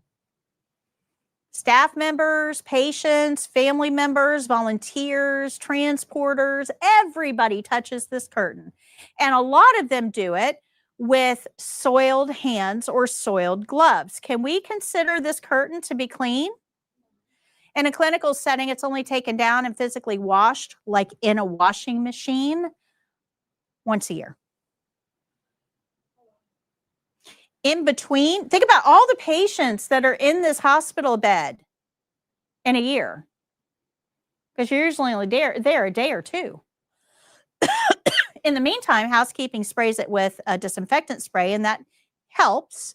But do you think this thing is clean? So if you have touched this curtain, what do you think your very next action should be? Wash your hands. Those two things need to be tied in your brain for the rest of your life. If you touch the curtain, wash your hands. These are not clean. Anybody planning on going to nursing school? Okay. To go to nursing school, you will have to take a microbiology class. One of the projects you used to have to do in microbiology, I don't know if they have you do it anymore, is culture something public. Like the door to a McDonald's or a bathroom counter or whatever. If you have a chance, culture a privacy blanket. See what it grows out in your microbiology lab. Your microbiology teacher will start screaming and running because of the really bad stuff that it's going to culture out. Now, if we think about our patient for a second, this is where it gets really scary. Your patient, remember I said that you had to be sick enough to prove that you were sick enough to get this bed, right? So the sickest people in our community are all in this one place. That means their immune system is currently busy. If we bring them a second pathogen to fight off, their immune system may not be able to fight that pathogen off because their immune system is already busy. Now, this is called a healthcare acquired infection, or an HAI, and this is how prevalent it is. How many guys have ever ridden a roller coaster? Okay, there's roughly 25 seats on a roller coaster, give or take, depending, but about 25 seats. So the next roller coaster that you get on, if somebody, after you get all strapped in, were to tell you, okay, one of the 25 of you is going to fall out, we're not sure which one, good luck. How many of you guys still want to ride the roller coaster? Those are not good odds for you, are they? Okay, 1 out of every 25 patients gets an infection they did not come in with. And the odds of survival are about the same. Now, patients aren't going room to room, introducing themselves to new pathogens. How do you think those patients get that second pathogen? From us. So infection control becomes a very important topic when it comes to healthcare. Make sense? We're going to talk about this a little bit more in detail on Wednesday, but infection control is the most important topic I have to go over with you. We don't. We just know it's dirty. We just treat this curtain like the dirty thing it is. So when their families come in, is there any way, like, they just transfer it like done too? Yeah, well, I usually will tell family members, hey, you might want to wash your hands after you touch that curtain because it's not clean. And most family will go, oh, yeah, I should probably do that. Right. So I'll give them a gentle reminder. But yeah, just like before 3 minutes ago, you didn't know either. Right? You would have touched that curtain and then sat down and gave your family member a cup of coffee. This class is going to challenge a lot of your beliefs. Wait till we get to Wednesday. All right, so once we washed our hands, then we're going to gather whatever supplies we need for that skill. You have to have clean hands to get your clean supplies. So our opening, if we were to look at the whole thing, is, hi, Ms. Jones, my name is Patty. I'm your CNA today. How are you? I'm here to whatever. Is that okay? I'm going to close your curtain, wash my hands, get my supplies. That's the opening. The best place to practice this is in your bathroom at home. You've got a door to knock on. You've got a person to talk to, the one in the mirror. You've got a curtain that you can close, the privacy curtain, and you've got a sink right there to wash your hands. Best place to practice this is in your bathroom at home, but send everybody else out for ice cream because you'll sound weird talking to yourself. All right, so our most important rule here for the opening, we haven't even gone on over yet. Do not touch resident until your hands are clean. This patient deserves clean hands, not pathogen hands. They've already got enough going on. We don't want to add to. Good? All right. So let's do this sequencing activity together. Remember I said in the online course, which you guys all have access to now, you'll have lessons. One of the lessons is the opening. It looks just like this. This is in our online course, and you'll see a sequencing activity that looks like this. And we're going to do this together. Okay. So first one's a trick one. Okay. What do we need to know to do the skill? All right, so step 1 is always read the care plan. So let's put that, it's a drag and drop. Okay, so I grabbed the bottom of the card and moved it to that location. This is what you're going to do on your mobile devices or on your computer. It's a drag and drop activity. Okay, now that we've read the care plan, what do we want to do? Knock. Okay, now what do we want to do? Okay, now say my name. Yeah. Oop, nope, that's not it. All right, now what do we want to do? Explain task, get permission. Now what? Okay, and okay, wash hands and gather supplies. So we put everything in the order we think is right, and we're going to come down here and click on the blue check button. And if we got them all right, we get our gold star. So congratulations to you. You did a great job. If we got any of them wrong, you would have a red X, and this would say retry. When you hit retry, it scrambles all of them. So you get to do the whole thing over again. It doesn't keep the ones you got right. All right. So any questions on the opening? You're going to hear it about 1 million times more. All right. So now we're going to go to the closing. This is at the end of every single skill, and your notes are on page 35. There's 8 C's to the closing. Closing starts with C. We have 8 things that we have to do. They all start with C. So this one's a little bit longer. Remember that the opening took me about 15 seconds, but the closing took me about 30. There's a lot of checkpoints here that we need to get done. A lot of checkpoints, and they all count. So the first thing that we want to do is make sure our patient is in a clean and safe environment.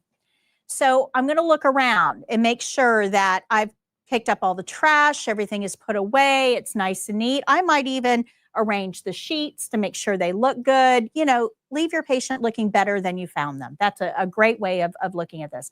But part of this is also to make sure that the bed is in the low position. We're going to talk about that a little bit more on class 4. But clean and safe. This is a graded checkpoint. So bed height in lowest position, that is a graded checkpoint. So clean and safe. Now, the second C is comfort. And they actually have to hear this word, are you comfortable? Are you comfortable? For the test, everybody will be comfortable. So the answer is always going to be yes. Are you comfortable? But they do need to hear it. Now, comfort isn't just about physical, it's also about emotional. Emotional comfort is going to be addressed by offering something entertaining or distracting, right? Can you imagine being in this bed and just staring at the ceiling all day? I mean, how boring is that? I give you guys a 45-second break. What are you going to pick up? Phone. Yeah. You guys can't even sit still for 45 seconds without some sort of distraction. It's truth. So don't expect your patient to. Give them a magazine, offer them a TV remote, something, anything, but they've got to have an ability to distract themselves.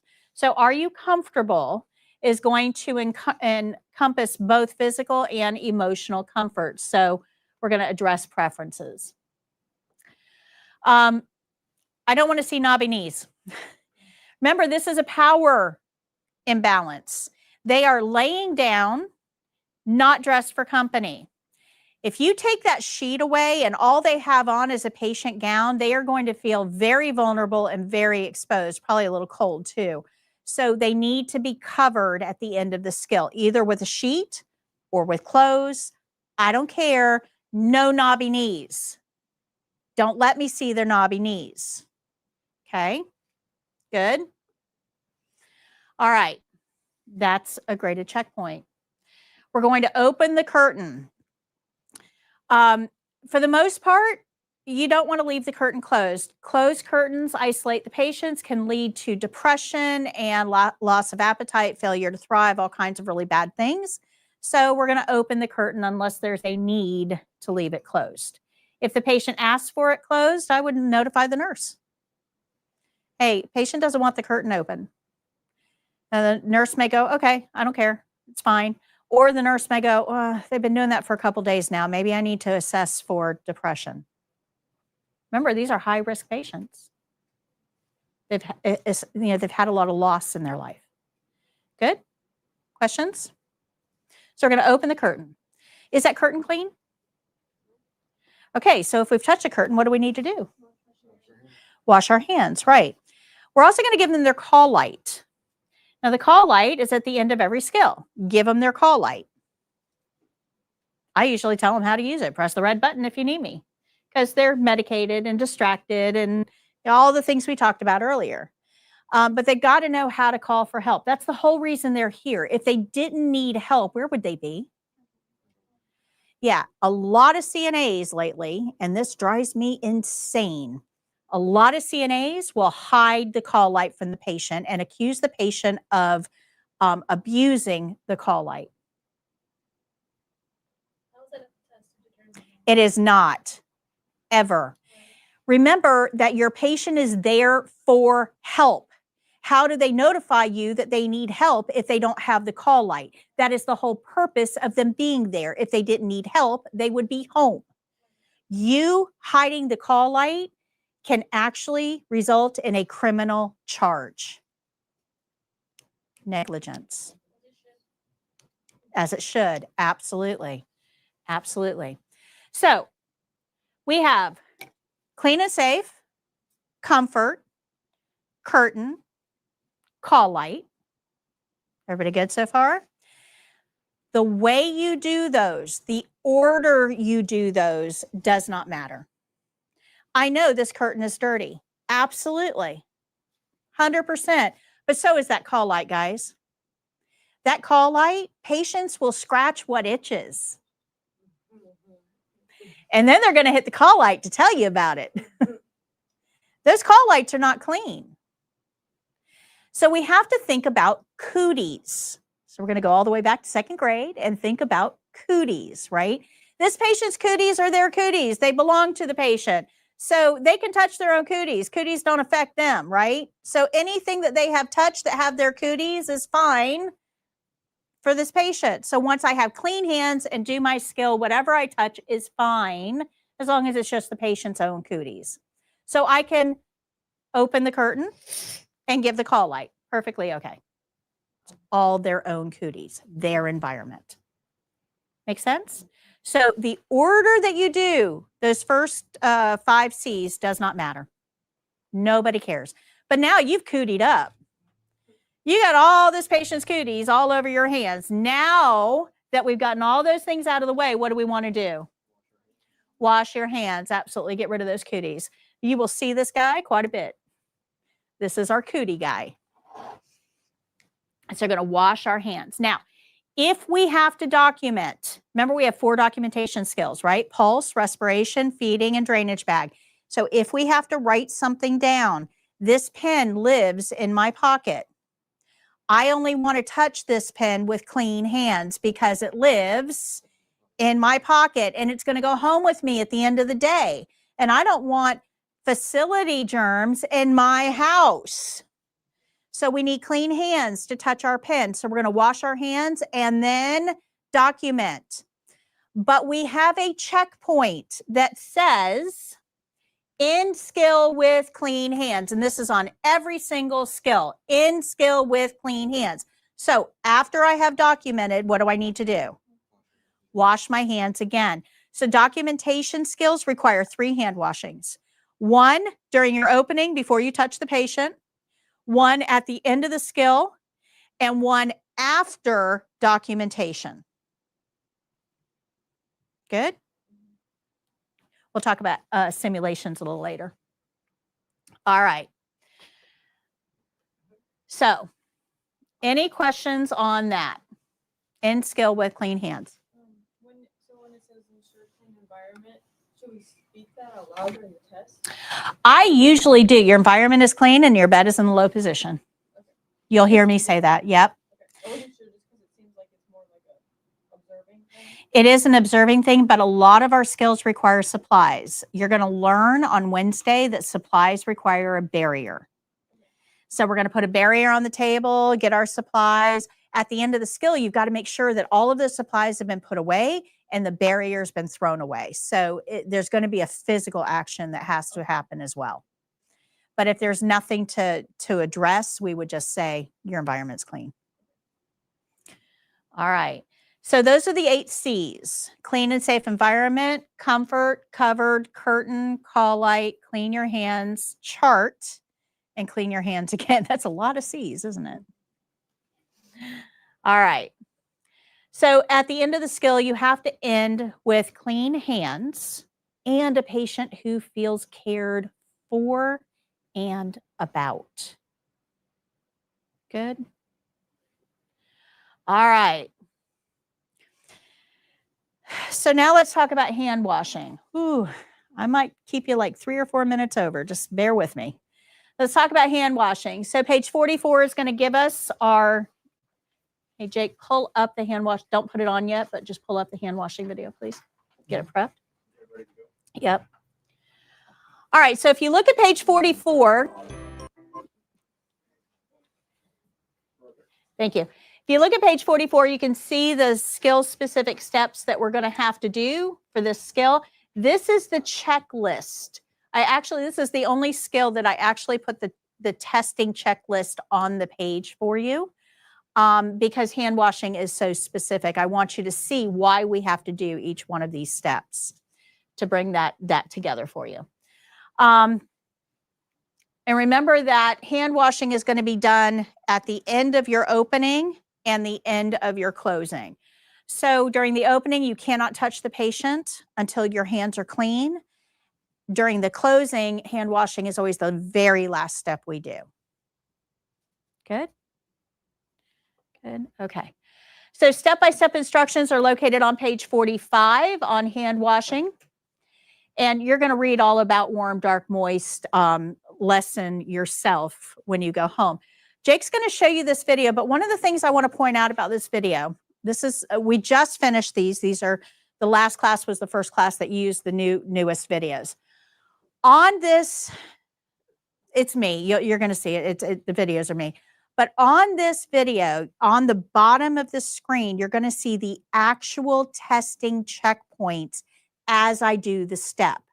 So if you go back to this page, right, these are the checkpoints.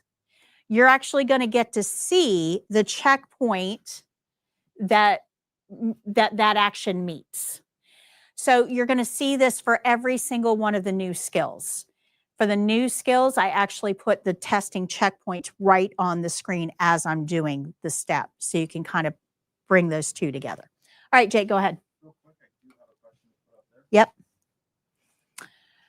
Let's see. I see the barrier looks like Chuck's had a different, anything could be a barrier. We're going to talk about that on Wednesday. So please tune in on Wednesday. I'm going to talk a lot about barriers and Chucks and underpads and what the differences are and why they're called different things and when to use. We're going to cover that on Wednesday. All right, Jake.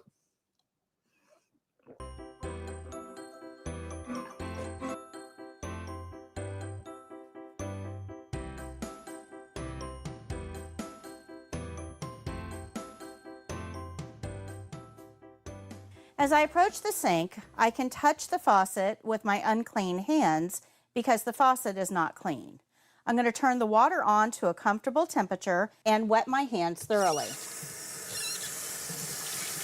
You must rub with friction for at least 20 seconds. I'll get enough soap to produce a nice rich lather and bring my hands together to start timing. I'm going to rub the tops of my wrists on both sides,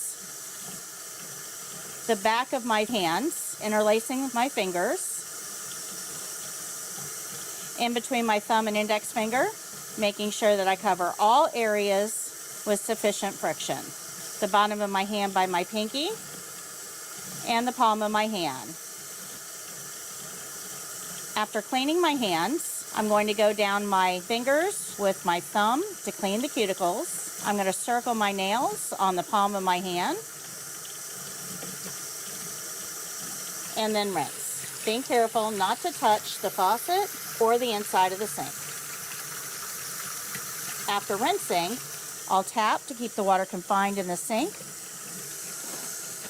and then dry my hands thoroughly with paper towels, being careful not to touch the unwashed portion of my lower arms. I'll throw those away and get a clean dry paper towel to turn the faucet off because wet paper towels may rip and contaminate your hands.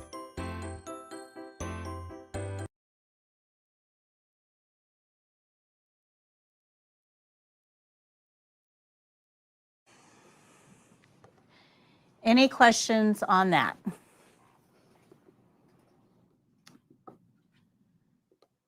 Okay, hold on one second. I'm getting there. All right, so in the online course, you have everything that you just saw, that same video, but there's also you've got your testing checklist under checklist, but you've also got down below a sequencing. So let's see if we can do this together really quickly before I let you go. Oops. So step one is turn the water on. Now what do we want to do? Wet hands. Apply soap. Okay.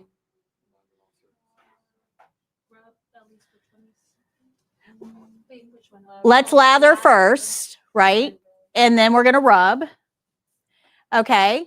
Now what do you want to do? Rinse. Okay. Dry hands. All right. And then turn the water off with barrier after we dry our hands. Everybody good with that? Questions? Let's see. Gold star. So do you see how I do this for every single skill online? So it gives you a way of practicing the skills before you actually practice the skills to make sure that you understand all the steps and the order they need to go in. This can be a very valuable tool for you as you're learning. And remember, it's included. We'll talk about simulations in class next class. But I want to talk just a minute about indirect care. Jake, you can go ahead and pass out the review sheets. I want to talk to you about indirect care really, really briefly. Remember, indirect care is graded on the state exam, and these are the things that can affect your indirect care grade. Things like tone of voice, rushing the patient, talking too fast, eye contact. Remember, half of our job is observation and reporting. If we're not making eye contact, we're not observing. Okay? Body language, how well you explain things to the patient, your posture, overall attitude, all of these things are going to go into your indirect care grade. And yes, I know during the test, you're going to be nervous. Nervous is going to affect these things. This is where practice is going to come in, guys. If you've practiced enough, this should be second nature. I can do the opening without any thought at all. I could probably work out a trigonometry problem and recite the opening without any thought at all because I've done it so much. You want to get to that point where when you're testing, the nerves aren't going to affect it because most of your indirect care is going to be graded during your opening and your closing. Okay? Those are the two things you can prepare for well in advance. So these are the two things you need to be practicing before Wednesday. Any questions on what we went over today? Any questions? All right, homework review real quick. You've got chapter 1 in the yellow book that you're going to go home and read. You're going to, chapter 1, you're going to do the test on page 181 in your white book and then grade it using the grading scale on page 201. Any questions on your homework? All right, your yellow book, before you go, has a number on it, has Y something. When I call your name, if you can tell me the book number that you have. Kaylee, Annalise. If you want to be called something other than what I call you, please let me know. Nicole, Candace, David, 14. Ronisha, Michaela, Jacob, Shayante, Julie, 20. Elizabeth, Russell, Finley, Gabriella, Isabella, Medina. Okay. All right. Is everybody okay with the way class went today? Yeah. Did I lose anybody? Is everybody coming back on Wednesday? All right. So remember, door will open about 10 minutes before class. If you have any questions, you have my email at the top of your syllabus. Go have some fun. Have a great rest of your day, and I'll see you Wednesday. Bye-bye.